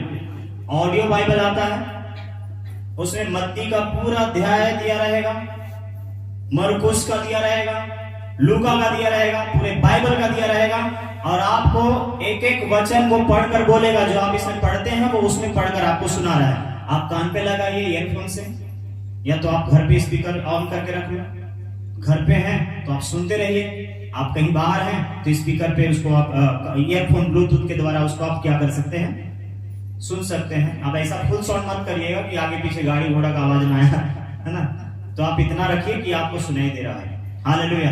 और ऐसा करके आप देखना पूरे बाइबल को दिन भर आप सुनते रह सकते हैं। आमीन। उसमें कोई मिलावट नहीं है, उसमें प्रभु का ही वचन है। जो आप इसको पढ़ते हैं उसमें बोलकर आपको, जैसे मैं यहाँ पर पढ़कर सुना रहा हूँ, वो भी वहां पर पढ़कर उसको ऑडियो और बाइबल बना दिया गया है। आमीन। तो इससे आपको 100% आशीष मिलेगी। बोले हालेलुया। और आपके मन में जब आप सोते भी रहेंगे तो आपको देखना, जब सोएंगे तो प्रभु का वचन आपके दिमाग में गूंजता रहेगा। आप सोओगे भी तो ना, आपको लगेगा मैं प्रचार सुन रहा हूँ। आप सोएंगे तो लगेगा कहीं मैं झील किनारे हूँ तिब्रियास का, कहीं आपको लगेगा यरदन नदी के किनारे हूँ मैं, कहीं आपको लगेगा यूहन्ना बपतिस्मा देने वाला आ गया है, कहीं लगेगा कि यीशु अंधे को आंख दिया वहां पर मैं खड़ा हूँ। जब आप ये सुनते रहेंगे, आपका पूरा जहन या दिमाग जो होता है ना, बुद्धि विवेक कॉन्सेप्ट, सब आपको प्रभु वचन में मिलेगा। बोले आमीन। और उसी में देखना आपका मन लगा रहेगा और रात दिन उसी पे चित्त लगाए रहेंगे। और उसके बाद आप जीवन में जो भी काम कर रहे हैं उसमें आपको आशीष मिलते रहेगा। हालेलुया। क्योंकि आप किसी और चीजों को सुनने के बजाय, कुछ और सुनने के बजाय आप प्रभु का वचन अर्थात बाइबल के वचन सुन रहे हैं रोज। और ये बड़ा आसान है, बहुत आसान। इसको कोई भी सुन सकता है। मैं क्या बता रहा हूँ, जो बीमार है, खाटे पे पड़ा है, उसके लिए तो और ज्यादा जरूरी है। हालेलुया। किसी के लिए चंगा हो जाए। बोले आमीन। है ना भाई। बीमार अच्छे से चंगा होना चाहता है, बढ़िया जल्दी से होना चाहता है, तो ऑडियो बाइबल लगाओ और बढ़िया से सुनो। मैं इधर पे कोई बाइबल का, कोई ऑडियो बाइबल का कोई ऐसा मैं प्रचार नहीं कर रहा हूँ कि मेरी कोई कंपनी है, यहाँ से लो कैसे, यहाँ से कर लो डाउनलोड तो मुझको भी 4 पैसे मिलेंगे, ऐसा नहीं है। आप कहीं पर भी, आप YouTube पे जाकर कहीं से भी गूगल में जाइए और उसे सर्च करिए, उसको डाउनलोड करिए। नहीं मिलता है तो संपर्क करिए, इधर भाई लोग हैं, आपको मदद करेंगे। आमीन। लेकिन आप इधर उधर को सुनने के बजाय आप बाइबल का वचन को सुनिए। पूरा वचन आपको हर दिन उत्साहित करता रहेगा। आमीन। और वही वचन आपके लिए रोटी बन जाएगा। ठीक है। तो ये देखिए, चलते फिरते आप प्रभु का वचन सुनने के काम को करेंगे। बोले आमीन। अब ये चीज हो सकता है आप बाहर जाके ना कर पाए, लेकिन घर पे है तो आप कर सकते हैं, बेड पे लेटे हैं तो आप कर सकते हैं। बढ़िया से सुनिए। कई बार होता है हम पढ़ते पढ़ते आंखें थोड़ी सी प्रॉब्लम होने लग जाती है ना, लाइट की वजह से, देखने की वजह से। हो सकता है अक्षर आपको ऐसा लगे, लेकिन आपके लिए और ज्यादा आसान, जब आपको चाहते हैं, अगर आप पढ़ते हैं बाइबल, तो आप सुनते हुए बाइबल को आप पढ़ते जाइए। जैसे मैं सुन रहा हूं याकूब 1 अध्याय, और मैं यहां पर से भी सुन रहा हूं, मैं यहां पर से मिला रहा हूं अक्षर को। ये दोनों हो रहा है। हमें कहां पर लिखे हुए पता चलेगा, और आप जो सुन रहे हैं वो डबल आपको समझ आने वाला है। बोले हालेलुया। तो इसको करिए, आपको समझ आ जाएगा। हाथ में बाइबल लेके घूमने की जरूरत नहीं पड़ेगी। बाइबल लेके घूम रहे, 5 लोग मार खा रहे हैं, बताओ क्या रखी तुम्हारे पास? ये देखो पुस्तक बांटने आया हुआ है। अरे बाइबल को यहाँ लेके घूमो, बाइबल कहता है। बोले आमीन। लिखा है ना, यहाँ पर रखो बोला है बाइबल। हाथ में रखने से दिक्कत होगी, पर हृदय में रखने से उद्धार होगा। बोले आमीन। आपका भी और सामने वाले का भी। तो हमारे ही वजह से कई बार बाइबल को फाड़ा जाता है, हमारे वजह से, उनके वजह से नहीं। वो तो नहीं जानते क्या कर रहे हैं, लेकिन हमको तो पता है ना हम क्या कर रहे हैं। हम कभी कभी उनके हाथ में देते हैं और विरोधी लोग आते फाड़ देते बाइबल। समझिएगा, जब बाइबल आपके अंदर आ जाएगा ना, बोले यीशु मसीह की। लिखा है जो मेरे मंदिर को छूता है, हालेलुया, परमेश्वर उससे बात करेंगे। लिखा है जो मेरे आंख को छूता है, जो तुझको छूता है मेरे आंख को छूता है, परमेश्वर उससे बात करेंगे। तो आप उसके सबसे पहले आत्मा में समा जाइए प्रभु के वचन के अनुसार। हिसाब और किताब परमेश्वर उनका खोलेगा, उनसे बातचीत करेगा। बोले यीशु मसीह की। तो ये अक्सर करके ये हो जाता है मेरे और आपके साथ में। कितने बार मैंने देखा कि कई जगह पे बाइबल को फाड़ा गया है, जलाया गया है। चलो ठीक है, हम यहाँ पर चर्च में तो यहाँ तो बाइबल खुलेगा, लेकिन आप बाइबल पकड़ के किसी के घर चले जाते हैं ना, ये उचित नहीं है। इसको समझना। हालेलुया। ये सही नहीं है, इसको अच्छे से समझिए, ध्यान से। मूड लोग नहीं समझेंगे, लेकिन ज्ञानी लोग इसका मतलब तो समझते हैं। हालेलुया। मूड लोग कब तक नहीं समझते पता? जब तक उनके साथ वो हादसा नहीं हो जाता, जब तक उनके साथ वो शर्मिंदगी का घटना नहीं घट जाता। और बाद में आप इस शर्मिंदगी को महसूस करोगे और आप कहोगे मेरे ही वजह से ये हुआ, तो गिल्टी फील करके बाद में अच्छा नहीं है आपके लिए। हालेलुया। बोले यीशु मसीह की जय। बाद में आप अपने आप को कोसो, उससे पहले आपको प्रभु ने सबक दे दिया ना, सिखा दिया ना कैसे चलना है। तो मैं क्या बता रहा हूं, आप पूरे टाइम घर पे करिए काम को। पूरे टाइम आप घर पे सुन लीजिए, पूरे टाइम घर पे आप क्या कर लीजिए, इसको संभाल लीजिए अपने हृदय में। आमीन। हालेलुया। और आपको बताने की जरूरत नहीं है कहां पर क्या लिखा है, आप ऑलरेडी पता है आपको कहां पर क्या लिखा है। हालेलुया। बोले यीशु मसीह की, बोले आमीन। कितने चाहते हैं कि आपको बाइबल के हर एक अध्याय का पद याद रहे, कहां पर कौन सा बात लिखा हुआ है। ठीक है, पद याद नहीं, लेकिन आपको स्टोरी मालूम होगा कि इस पुस्तक में यहाँ पर है ये घटना, इस बारे में, इस विषय में, इस जगह पे बताया गया है। आपको इतना मालूम हो चुका रहेगा। आमीन। और इसके अकॉर्डिंग आप बात करोगे, ना कि बाइबल को खोलोगे कि राह बता थोड़ी जगह है। एक जगह पे गए थे तो एक जन भाई पर नहीं पलट रहा है, बता रहा हूं भैया, यहीं पर लिखा था, इद्रिच में था, आज ही पढ़ा था उसको, बता रहा हूं। ले भाई हटा, बता, समझ रहे मतलब। हालेलुया। मेरे भाई मेरे बहनों, इतना वक्त नहीं है पन्ने पलटने का, लेकिन यहाँ पर के बजाय यहाँ पर होता ना तो रुको भैया बता रहा हूं कहने की जगह आप बताते डायरेक्ट सीधे। आमीन, है ना। बोले यीशु मसीह की। तो इसको समझिए, बढ़िया से सुनते रहिए और इधर पे हृदय पे रखते रहिए। बोले आमीन। इसलिए परमेश्वर का दास क्या कह रहा है, परमेश्वर ने एक बार कहा और मैंने 2 बार सुना। बोले आमीन, हालेलुया। एक बार हो सकता आप चूक जाए, लेकिन 2 बार में आपको जरूर याद रहेगा। और 2 बार को अगर प्रभु इनको कर दे आपके लाइफ में, 3 बार 4 बार समझ आएगा आपको। आमीन। जैसे पतरस को एक ही बार में एक ही बात को कहकर प्रभु नहीं चुप हो गए, प्रभु उसको बार बार बोले, पतरस प्यार करता मुझको, बोले हाँ। पतरस प्यार करता मुझको, बोले हाँ। पतरस प्यार करता मुझको, बोले हाँ। 3 बार प्रभु उसको एक ही सवाल कर दिया। हालेलुया। और पतरस वहां पर अच्छे से समझ गया कि प्रभु उसको क्या समझा दिया। आमीन, हालेलुया।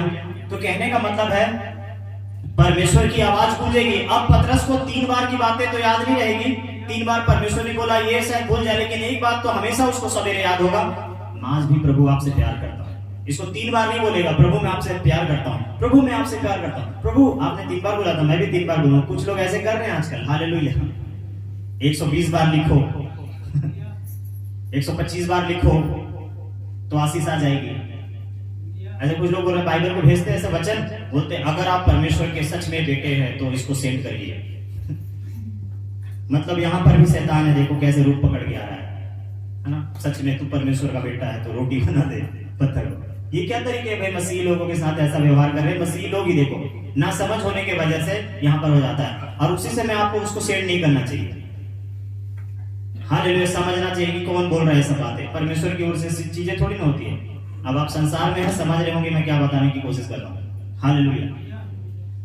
तो इन सब चीजों की वजह से बंधन पड़ा हुआ है, इन सब चीजों की वजह से परमेश्वर से बात करने को छोड़कर हम लोगों से सुन रहे हैं, लोगों की बातें समझ रहे हैं, लोगों की बातों को दिमाग में रख रहे हैं। लिखा है इसलिए कि हे मेरे लोगों, हर समय परमेश्वर से अपने अपने हृदय की बातें खोलकर कहो। आमीन, हालेलुया। परमेश्वर पे भरोसा रखो, क्योंकि परमेश्वर ही सामर्थ है। अगर आपको पता चल जाए कि परमेश्वर सब कुछ करता है, तो आप कहीं और काहे निर्भर रहेंगे भाई? किसी और जगह पे क्यों डिपेंड रहेंगे? किसी और पे क्यों भरोसा रखेंगे? बताइए। सब काम आपका परमेश्वर बनाते हैं, तो आप भरोसा कहां, किधर, कैसे रखेंगे? बताइए। आपका तो पूरा भरोसा परमेश्वर है। आमीन, हालेलुया। मतलब ये नहीं कह रहा कि आप जाइए अब व्यवहार तोड़ दीजिए परिवार से, लोगों से, दोस्तों से, रिश्ते नातों से, वो नहीं कह रहा। परमेश्वर पे जो भरोसा करते हैं वो वाला भरोसा किसी और के साथ मत बांटिएगा कि परमेश्वर और एक इंसान को दर्जा बराबर मिल जाए, ऐसा नहीं होना चाहिए। हालेलुया। बोले यीशु मसीह की। आपको पता है डॉक्टर भी इलाज करता है, लेकिन गारंटी नहीं करता ना उसके पास। आपको पता है परमेश्वर आपका इलाज करते हैं, और आपको एक पता है कि डॉक्टर भी इलाज करते हैं, लेकिन अगर आप इलाज कराने का मौका मिले आपको, तो किसके हाथ से कराना पसंद करेंगे? आप खुद ही चुनाव कर सकते हैं यहाँ पर, मैं तो प्रभु तेरे हाथों से इलाज। अब इसका मतलब ये नहीं कह रहे हैं हम कि डॉक्टर के पास मत जाइए, मैं कह रहा हूं डॉक्टर के पास जा सकते हैं, लेकिन भरोसा आपका परमेश्वर पे होना चाहिए। आमीन, हालेलुया। जब आप प्रभु का वचन को सुनते रहेंगे तो आपका भरोसा ऐसे बढ़ेगा। आमीन। लिखा विश्वास सुनने से ही तो बढ़ता है। आमीन, हालेलुया। और सुनते रहने से बढ़ेगा। बोले आमीन। हर दिन बढ़ता रहेगा। बोले आमीन, हालेलुया। और देखिएगा फिर उसके बाद आपकी गवाही आएगी, अच्छी अच्छी गवाही आएगी। आपके कामों में आप जो भी करते हैं उसमें गवाही आना शुरू होगा। वजह क्या है पता है? कि आप संसार के नहीं सुन के आप प्रभु का सुन रहे हो। प्लान, दिमाग करिए। वहां पर क्या बोलता है दाऊद? मैं तुझको वहां जाकर ढूंढूंगा। बोले आमीन, है ना, वहां जाकर ढूंढूंगा। तो उस एक व्यक्ति को पता होना चाहिए परमेश्वर कहां मिलने वाले हैं, कैसे मिलने वाले हैं। हालेलुया। बोले यीशु मसीह की। और कहीं ये सच्ची हो जाता, सच ठहरता ये बात कि लोग घुटने टेके और घुटने टेक रहे, जितने देर तक टेके हो आपके ऊपर ऐसा ऐसा 10 का नोट बरसता रहेगा। कितनी देर तक घुटने टेक रहेंगे पता है ना आपको? आप आराम से बैठेंगे फिर से घुटने टेक लेंगे, क्यों? पता है बरस रहा है। जैसे आप घुटना छोड़ोगे ये रुक जाएगा, कुप्पी का तेल। आप घुटने टेके हैं, बरस रहा आपके ऊपर आशीष। बोले हालेलुया। एक सेकंड 2 मिनट आंख बंद करके सोचिए तो मैं घुटना टेका और पैसे की बारिश हो रही है। जैसे घुटने में दर्द होता है, जैसे मैं आराम से बैठता हूँ फिर बारिश रुक जाता है। फिर कैसे करेंगे आप पता है? भैया को बोलना पड़ेगा घुटना टेका करके, बोलना पड़ेगा पास्टर को कि घुटने टेको भाई, कहना पड़ेगा। आप सोचिए तो खुद डिसीजन लेंगे ना, क्योंकि आपको पता है कि बरस रहा है भाई, और जो जितने देर तक टेकेगा उतना ज्यादा वो आशीषित होगा। आप नहीं चल सकते बाजू वाले से कि वो उसको ज्यादा वरदान, उसको ज्यादा सामर्थ्य, उसको ज्यादा प्रभु का वचन मिला, समझा, सीखा, पाया, ये सब नहीं आएगा। क्यों पता है वजह क्या है? कि वो ज्यादा घुटने टेक रहा है तो उसको ज्यादा मिल रहा है, वो ज्यादा संगति कर रहा है इसलिए ज्यादा पा रहा है, वो उपवास में है, प्रार्थना में है, बाइबल के अध्ययन में है तो ज्यादा आशीषित हो रहा है। आप कंपेयर नहीं कर सकते। जब भी आप किसी को देखो कि आत्मिक रूप से वो बढ़ा है तो उसका वजह है पीठ पीछे आप एक बात को समझ लीजिए कि वो जरूर ये काम कर रहा होगा घुटने टेके। आमीन। क्योंकि बिना घुटना टेके, बिना प्रार्थना करे, बिना बाइबल अध्ययन करे कोई बढ़ तो नहीं सकता प्रभु में। हालेलुया। इसको समझिए। तो वो जिस नाप से नाप रहा है उसके लिए परमेश्वर उस नाप से नाप के उसको लौटा रहा है। हालेलुया। तो एक टाइम होता था कि आप कर रहे हैं तो एक टाइम होता है आप उसमें दिखेंगे भी। आमीन। एक टाइम होता है कि आप उसमें बैठ रहे हैं तो एक टाइम दिखेगा कि आप उभरेंगे भी। बोले यीशु मसीह की। तो आत्मिक रूप से उन्नति करने वालों के लिए यही सरल तरीका है और दिखते भी है इसमें से कि प्रभु के लोग उन्नति कर रहे हैं। हमें तो कभी भी ऐसा लिखा है कि दूसरों को देख के कुड़ ना करो, लिखा है एक जगह लिखा है ना, मत कूड़ो, ऐसा लिखा है। वजह क्या है? अगर मैं यहीं पर हूं तो मैं चाहता हूं कि मैं बढ़ूं तो मैं बढ़ सकता हूं। मुझको क्या करना पड़ेगा? केवल समय निकालना पड़ेगा, और मैं जानता हूं समय निकालना पड़ेगा और मैं निकालूंगा तो 100% बढ़ूंगा। बोले आमीन। हालेलुया। अगर नहीं कर पा रहा हूं ये बात तो मैं, आप जब उन्नति करोगे तो मैं क्यों चलूं? हालेलुया। परमेश्वर ने मेरे लिए भी तो दरवाजे खोले हैं शायद कि आप ही के लिए है। परमेश्वर आप ही के लिए दरवाजे खोले हैं क्या कि मेरे लिए भी है? परमेश्वर ने उन्हीं के लिए दरवाजे खोले क्या? हमारे लिए नहीं खोले क्या? हम सब के लिए प्रभु ने दरवाजा खोला है। हम सबको परमेश्वर ने बताया है कि क्या करनी चाहिए, कैसा करना चाहिए। जितना ज्यादा आप समय देंगे उतना ज्यादा आपको परमेश्वर कहीं ना कहीं से आपको आशीषित करता रहेगा। बोले आमीन। आपको अपने सामर्थ्य से भरता रहेगा, आपको बुद्धि से, आपको ज्ञान से परिपूर्ण करता रहेगा। यही तरीका है क्योंकि आप बैठे हैं, आपके ऊपर कुप्पी का तेल उंडेलता रहेगा परमेश्वर। बर्तन जब खत्म हो गए कुप्पी का तेल बहना बंद हो गया, लिखा है। आमीन। अगर बर्तन आते रहते तो कुप्पी का तेल बहता रहता। आमीन। समझ रहे मतलब को? कुप्पी का तेल मतलब वो अभिषेक है, वो आशीष है, परमेश्वर का सामर्थ है। जब तक आप बैठे रहेंगे आपको मिलता रहता। आप 5 घंटे बैठिए और देखना जो 8 घंटे बैठ रहे होंगे फर्क दिखेगा। ये 5 घंटे वाला और ये 8 घंटे वाला है। हालेलुया। ये 100% फर्क दिखता है मेरे भाई मेरे बहन। हालेलुया। और आधे घंटे वाले का भी दिखता है अलग, और 1 घंटे वाले का भी अलग दिखता है कि ये लोग 1 घंटे प्रार्थना करते हैं रोज, या फिर करती है रोज, या फिर करता है रोज, ठीक है। और ये 2-2 घंटा प्रार्थना करता होगा कम से कम। ये दिखाई देने लगेगा, पता है, जब आप उसके साथ बैठोगे तो। आमीन। जब आप उस व्यक्ति से मिलोगे तो। आमीन। जब आप उस भाई से, उस बहन से जब आप आमने सामने मुलाकात करोगे तो पता चल जाएगा कि आप संगति कर रहे हैं कि नहीं कर रहे हैं। हालेलुया। आप परमेश्वर के साथ कितने देर बैठ रहे हैं पता चलना स्टार्ट हो जाता है। हालेलुया। इसको समझिए, क्योंकि आप 5 घंटे बैठेंगे परमेश्वर के साथ, और लगता है 5 घंटे जो बैठेगा परमेश्वर के साथ उसका व्यवहार कैसा होगा। हालेलुया। उसकी शब्द, उसकी बातें, उसके शब्द कैसे होंगे। हालेलुया। फर्क आएगा कि नहीं भाई? लिखा है जो प्रभु के साथ संगति करता है वो उसके साथ एक आत्मा हो जाता है। बोले आमीन। और लगता है जब आप पवित्र आत्मा के साथ एक हो रहे हैं तो आप फिर भी उसके बाद आप में बदलाव नहीं दिखेंगे, फर्क नहीं दिखेगा, आपकी बुद्धि, आपका समझ नहीं खुलेगा। ऐसा हो ही नहीं सकता। हालेलुया। प्रभु आपको बहुत सारी चीजें, बहुत सारी बातें आपको सिखा रहा है। बहुत सारी चीजों को चर्च के लिए ही दिया जाता है, और उसमें से जो सबसे बड़ी बात है जो परमेश्वर चाहता है उसके लोगों को मिले, जो पूरे संसार तक पहुंचे, वो क्या पता है? आपके अंदर का बुद्धि और आपके अंदर का ज्ञान। आमीन। और आपके अंदर का बुद्धि और ज्ञान इसलिए लिखा है मैं तुझे ऐसी बोल और ऐसी बुद्धि दूंगा जिसका सामने वाला खंडन नहीं कर सकेगा। प्रभु आपको चाहता है, और पता है बाइबल में कुछ मांगने के लिए सिखाया नहीं सिखाया, आपको एक बात हमेशा याद रहता होगा कि पवित्र आत्मा ने एक बात सिखाया है कि बुद्धि मांगे हम, है ना। देखो सीधे शब्द में वहां पर बता दिया गया है कि आप क्या मांगो, बुद्धि मांग लो। लेकिन ठहरना, वेट करना सीखो, आत्मा मिलेगा प्रभु का, और जब प्रभु का आत्मा आएगा वो आपसे कहेगा बेटे मुझसे बुद्धि मांग। आमीन, हालेलुया। तो दो चीजें जरूरी है, पवित्र आत्मा क्योंकि वो आएगा आपको सामर्थ मिलेगा, और वही कहता है कि आप बुद्धि मांग मुझसे। आमीन।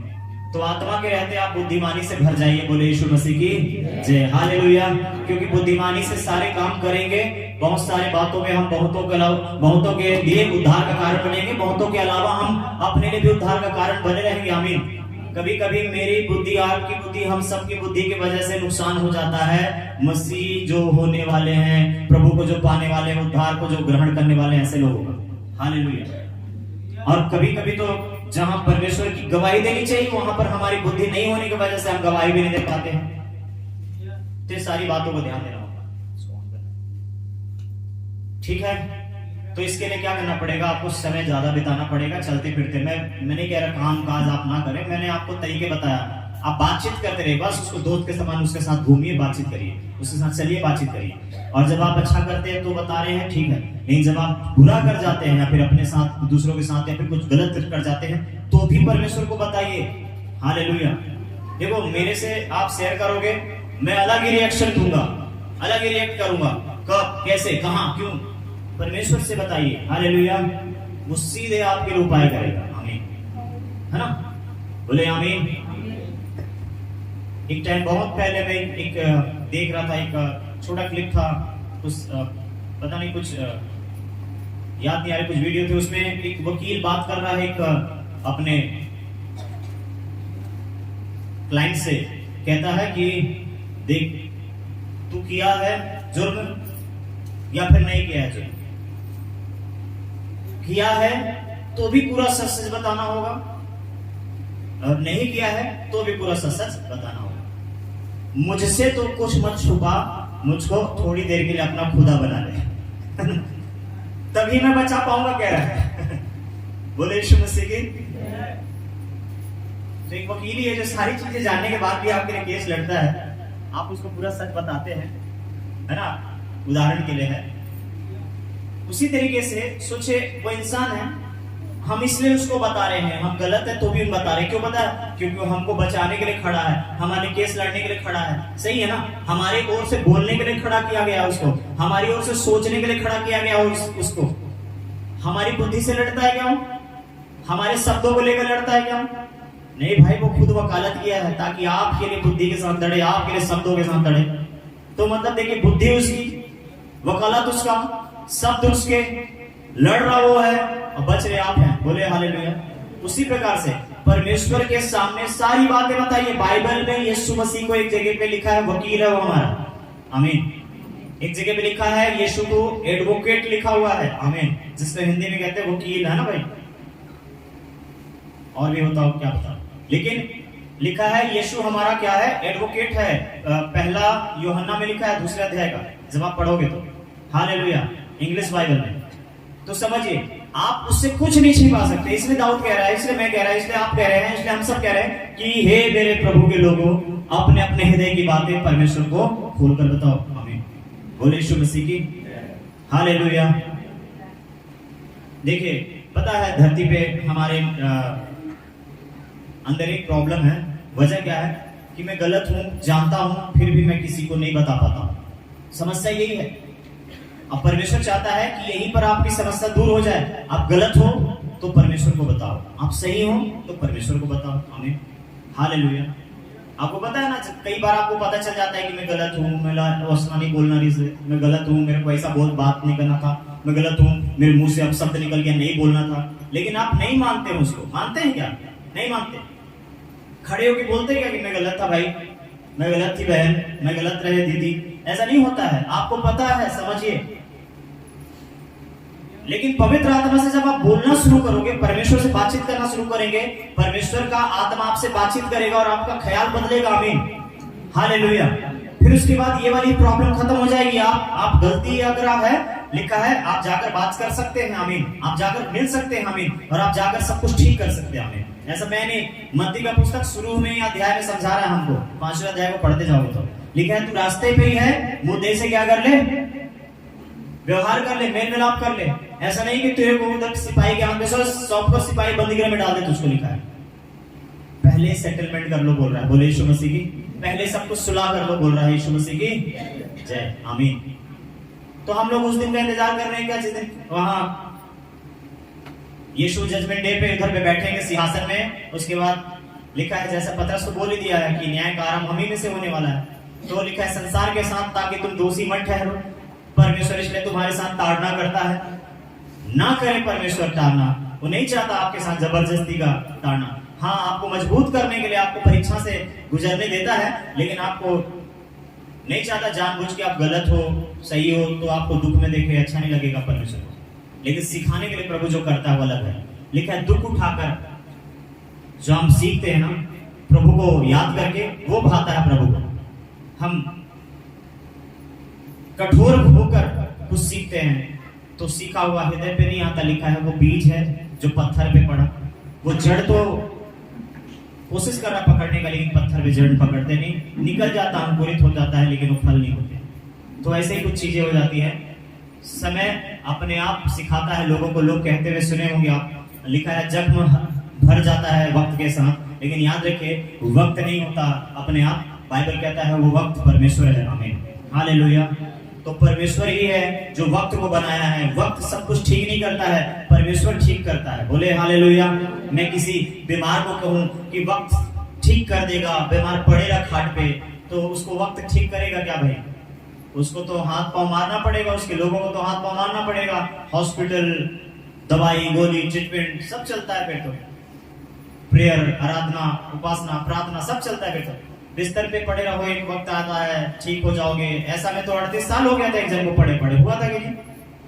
38 साल से इंतजार में था वो अपनी बारी का, मेरा भी वक्त आएगा, मेरा भी वक्त आएगा। तो आया वो, उसका वक्त आया कि यीशु आए उसके पास?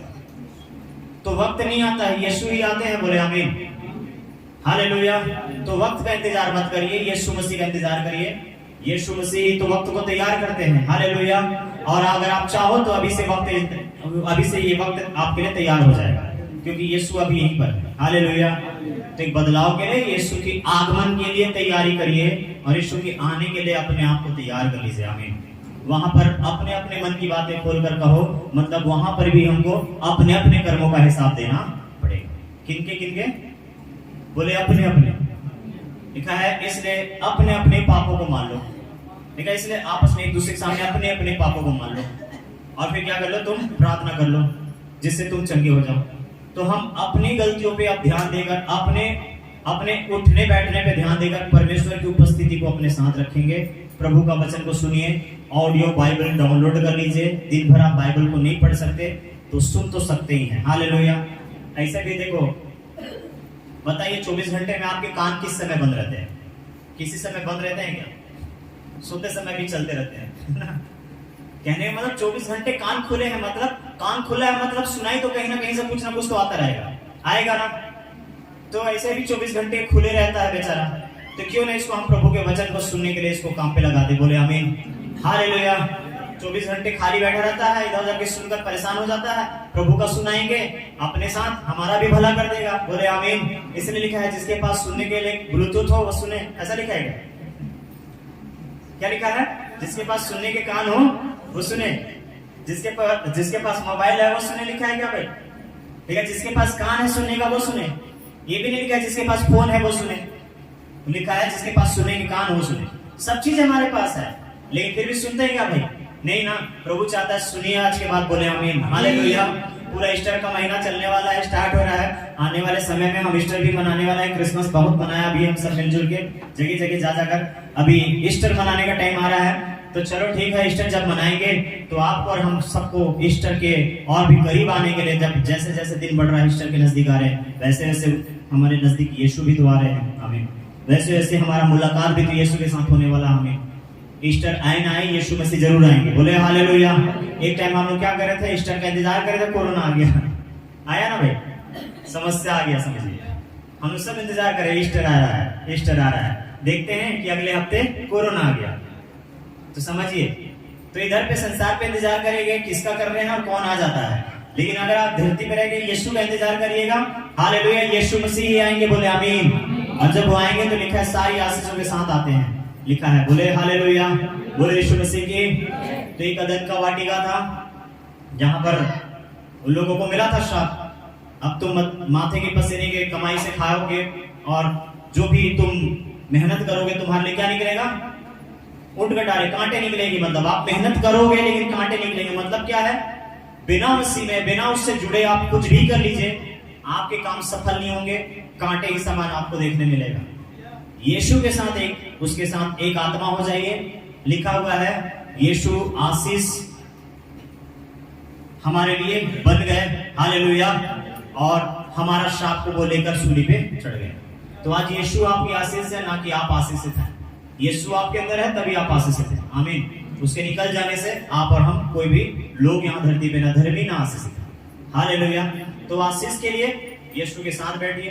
प्रार्थना के समय आपको हमेशा से एक बात बताता है, चलो इसको बता के खत्म करेंगे। जब भी प्रार्थना का समय आप निर्धारित करते हो, ये काम मत करिए, प्रार्थना करिए, इस पे ध्यान रखिए। टाइम कौन सा होगा इस पे ध्यान मत दीजिए। आप सवेरे कर ले, जितना जल्दी हो इस पे कोशिश करना बस, हालेलुया। बाद में करूंगा वाला बात नहीं आता है, आपको ही पता है, हालेलुया। तो समय इंतजार नहीं करता है कि ये समय है आपके लिए प्रार्थना करने का। आपको इंतजार करना है, हालेलुया, कि मैं कब आशीषित होना चाहता हूं, आपको पता होना चाहिए। जब आप आशीष चाहिए, आप घुटने टेक लीजिए, प्रार्थना कर लीजिए। सबसे बड़ा पहला काम और आखिरी काम यही होता है धरती पे हमारा, वो है क्या है, प्रार्थना, आमीन, हालेलुया। और एक सेकेंड, जब आप सोचते हैं कि जैसे जन्म जरूरी है वैसा मरण जरूरी है, तो वैसा आपको एक बात और भी अच्छे से मालूम होना चाहिए कि यीशु मसीह का आना भी जरूरी है, आमीन। और जिस दिन यीशु मसीह आएगा, धन्यवाद हो, अगर आज आप अच्छे तरीके से प्रभु के साथ हैं तो आने वाले टाइम पे यीशु के साथ ही रहेंगे, आमीन। अगर यीशु के साथ रहकर भी यीशु के जैसा जीवन को नहीं जी रहे जैसा वो चाहता है, और हम काम वो कर रहे हैं जो संसार के लोग जिस प्रकार से आज कर रहे हैं, हालेलुया, विरोध, लड़ाई झगड़े और विवाद, ये सब चीजों से प्रभु बाहर रखता है हमको, आमीन। आपको परमेश्वर क्या कहता है, यरूशलेम कहता है, बोले यरूशलेम कहता है। आपको परमेश्वर क्या कहता है, तुम मेरा मंदिर हो कहता है, बोले आमीन। समझ रहे, मंदिर और परमेश्वर का भवन शांति का स्थान होता है, आमीन। वहां कोलाहल नहीं मचता रहता भाई। आपको पता है परमेश्वर का भवन शांति का होता है। यरूशलेम को, इसका नाम का अर्थ ही होता है, यरू मतलब घर, शांति का, आमीन। सलेम मतलब होता है सालोम, सालोम मतलब होता है शांति, आमीन। यरू मतलब होता है घर, मतलब समझ रहे मतलब। देखा, यरूशलेम आप हैं शांति का घर, और आपके अंदर होना चाहिए शांति, बोले यीशु मसीह की जय, हालेलुया।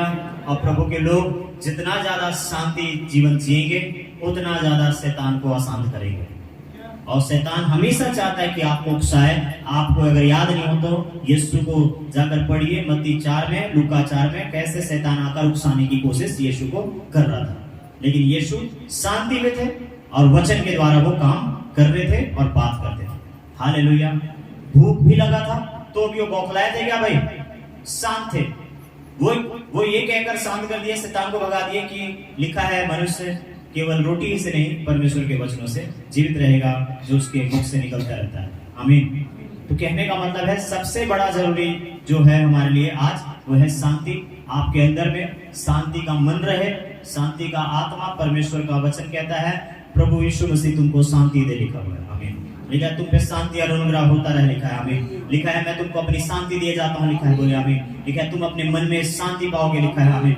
हर जगह पे शांति, वो सबसे ज्यादा जो हमको जरूरी है ना देने के लिए था, मरकर जी उठते ही हमको क्या दिया, वो उसने शांति। जैसे चेलों से मिला उन्होंने क्या दिया अपने लोगों को, शांति। और आज शांति को पाने के लिए केवल एक ही तरीका है, वो क्या है, अधिक से अधिक उसको सुनिए, उसके साथ बैठिए, आमीन। बाहर की चीजें आपको बौखलाने पे विवश नहीं कर सकती। अगर शांति का दाता आपके अंदर है तो आपको शैतान अशांत करने की कोशिश करेगा, कहीं से सुनाएगा कुछ ऐसा चीज, कुछ ऐसा दिखाएगा, कुछ माहौल को गंदा करके बताएगा, कुछ हिसाब से, हालेलुया, जो कानून को तोड़ते हुए, संविधान को उल्लंघन करते हुए आपको दिखाएगा। और आप सोचोगे कि मैं क्या करूं, मैं कैसे चलूं, मैं कैसे जीऊं, मैं कैसे आराधना, मैं कैसे उपासना, मैं कैसे बाइबल स्टडी करूं। तो बहुत मुश्किल आने वाला है हम लोगों के लिए, ऐसा आपको लगेगा। लेकिन अगर आपके अंदर शांति है, तो कोई दिक्कत की बात नहीं, आप पानी में भी चल लेंगे। बोले आमीन, हालेलुया। पानी में भी चलेंगे। अब याद रखिएगा, ये उन लोगों के लिए है जो समझकर ग्रहण कर रहे हैं। सुनना सब कोई करते हैं, लेकिन उसको ग्रहण करना बहुत कम लोग करते हैं। और जो कम लोग हैं, उन कम लोगों में मैं चाहता हूं हम सब शामिल रहें। आमीन, हालेलुया। बोले आमीन। ठीक है, तो हर समय उससे अपने मन की बातें खोलकर कहो।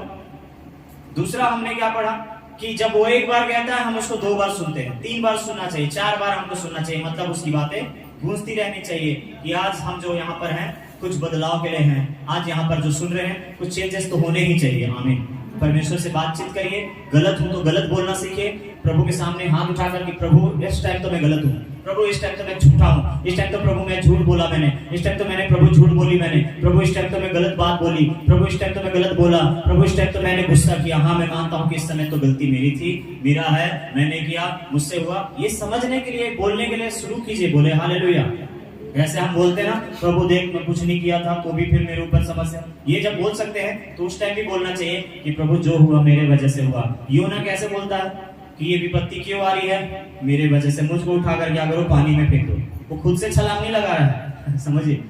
हालेलुया। वो कहता है मुझको उठाओ, पानी में फेंक दो। तो कुछ लोग क्या किए, उसको उठाकर पानी में फेंके। हालेलुया।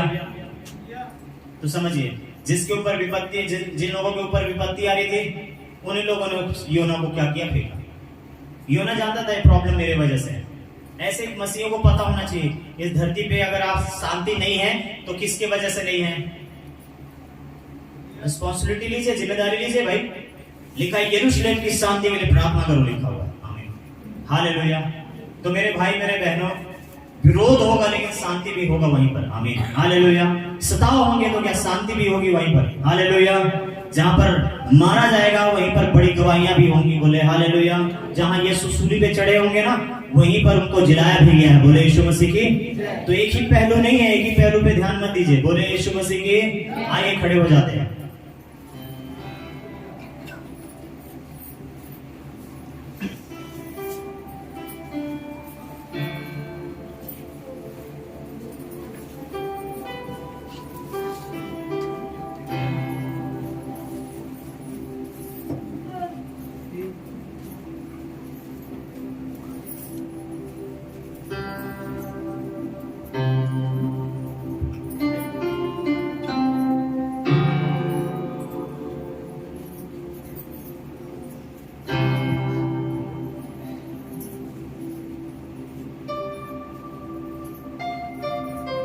हालेलुया। धन्यवाद प्रभु का।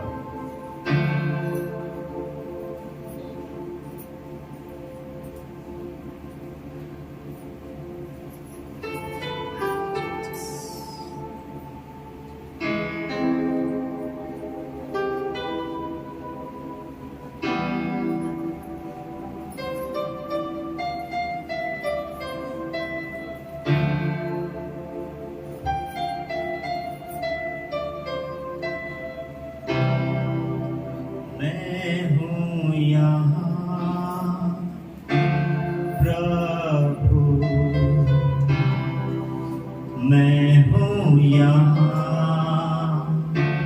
प्रभु, मैं हूँ यहाँ प्रभु, मैं हूँ यहाँ। तू मेरा चरवाहा, मुझको चराएगा, मुझको संभालेगा मेरा प्रभु। तू मेरा चरवाहा, मुझको चराएगा, मुझको संभालेगा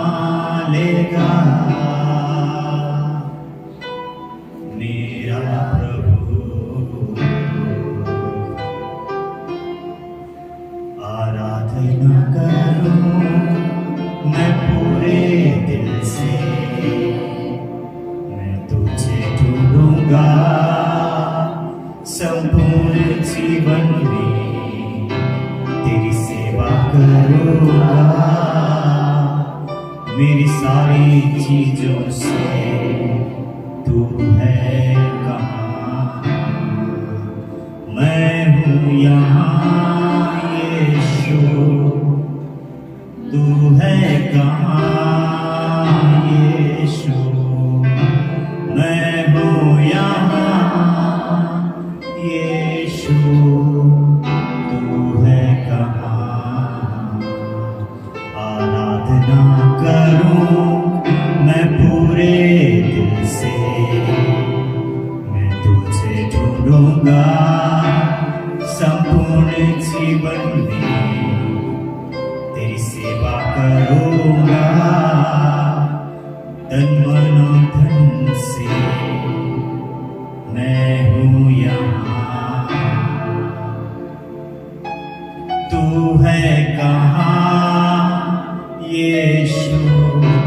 मैं हूँ यहाँ यीशु, तू है कहाँ यीशु, तू है कहाँ। मेरे भाई मेरे बहनों, लिखा है क्या तुम नहीं जानते कि परमेश्वर का मंदिर तुम हो और परमेश्वर का आत्मा तुम्हारे भीतर वास करता है। इसलिए तुम अपने नहीं हो, लिखा है, इसलिए तुम देह के द्वारा परमेश्वर की महिमा करो। हालेलुया। तो हम सब बेशक जानते हैं कि वो हमारे भीतर है, हमारे अंदर है, पर वो दिखना भी चाहिए, बोले आमीन। वो सुनाई भी देना चाहिए, बोले आमीन। वो चलते फिरते दिखाई भी देना चाहिए, आमीन। और इसके लिए वो चाहता है कि हम उसके साथ बैठे सुनने के लिए, उसके साथ हाथ पे हाथ थाम लें, उसके साथ चलने के लिए, आमीन। तो प्रभु का वचन कहता है कि मैं उनमें होकर चला फिरा करूंगा। जीवित मंदिर बताता है बाइबल आपको, आमीन। हम उसके जीवित मंदिर हैं। हालेलुया। धन्यवाद हमारे प्यारे प्रभु। इस समय पिता, जो भी वचन हमने आज सुना, जब आप घर पे जाएंगे प्रभु, इन वचनों को याद दिलाना और आपको खोजने और आपको सुनने और आपको पढ़ने के लिए, आपके सामने बैठने के लिए प्रभु जी हमें बुद्धि देना, समझ देना, माहौल को तैयार करना प्रभु। किसी भी रीति प्रभु आप हमारा उद्धार चाहते थे प्रभु जी, कि हमारे साथ आप व्यवहार ऐसा करें। हम प्रार्थना करते हैं किसी भी रीति खुदावन हमें आपकी संगति मिलती रहे, भरपूरी से, लगातार और बार बार होती रहे। प्रार्थना करके मांगते हैं प्रभु जी, इन संगति के दौरान हमें अच्छा आराधन बनाना पिता, जो आपकी आराधना करने वाले बने आत्मा सच्चाई से। इन संगति के दौरान प्रभु हमें सुनने वाला कान देना पिता, अपना सुनने वाला संतान बनाना, जो हर समय आपकी आवाजें, लिखा है भेड़े अपने चरवाहे का आवाज पहचानती है, हमें बनाना पिता। और प्रभु जी हनूक जैसा लिखा है, तेरे साथ साथ चलता था, तू उसके साथ साथ चला प्रभु, और तूने उसको विपत्ति, परेशानी, समस्या, इस बुरे संसार से तूने उसको जीवते उठा लिया खुदा। वैसे हमें भी अपने साथ लेकर चलना, कि जब तू आए हम उठा लिए जाए प्रभु। खुदाबंद यीशु के नाम में अपनी संगति में हमें इस रीति से पढ़ा, इस रीति से सीखा, और किसी भी रीति से प्रभु हम मसीह की संगति को लगातार प्राप्त कर सके। हमारे साथ, हमारे लिए आप ऐसा ही करेंगे, विश्वास करते हैं पिता।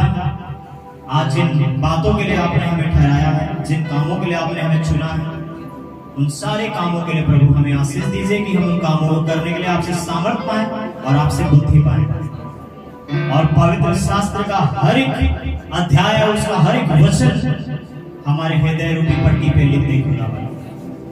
पवित्र आत्मा हमारे हृदय पे आप उन हर एक वचनों को लिख दीजिए, जिन बातों को यीशु आपने हमें सिखाया और बताया, और ये कहकर हमें आशीष दिया कि जो सत्य का आत्मा आएगा, तुम्हें मेरी सारी बातें याद दिलाएगा और मेरी बातें तुम्हें स्मरण दिलाएगा ही और तुम्हें उस पर चलना भी सिखाएगा। और प्रभु आप ही हैं जो हमें उस पर चलना और मानना सिखाते हैं, स्मरण कराते हैं। हम पवित्र आत्मा पिता आपसे प्रार्थना करते हैं, हमें यीशु के हर एक वचनों को स्मरण दिलाए, हमें यीशु के हर एक वचन याद रहे प्रभु, जो आपने उत्पत्ति से लेकर प्रकाशित वाक्य तक कहे हैं यीशु के विषय में, और यीशु आपने अपने विषय में, आने वाले समय के विषय में और अपने आत्मा के विषय में सारी बातें हमें याद रहे, स्मरण रहे और कोई रुकावट ना हो पिता। यही प्रार्थना करते हैं।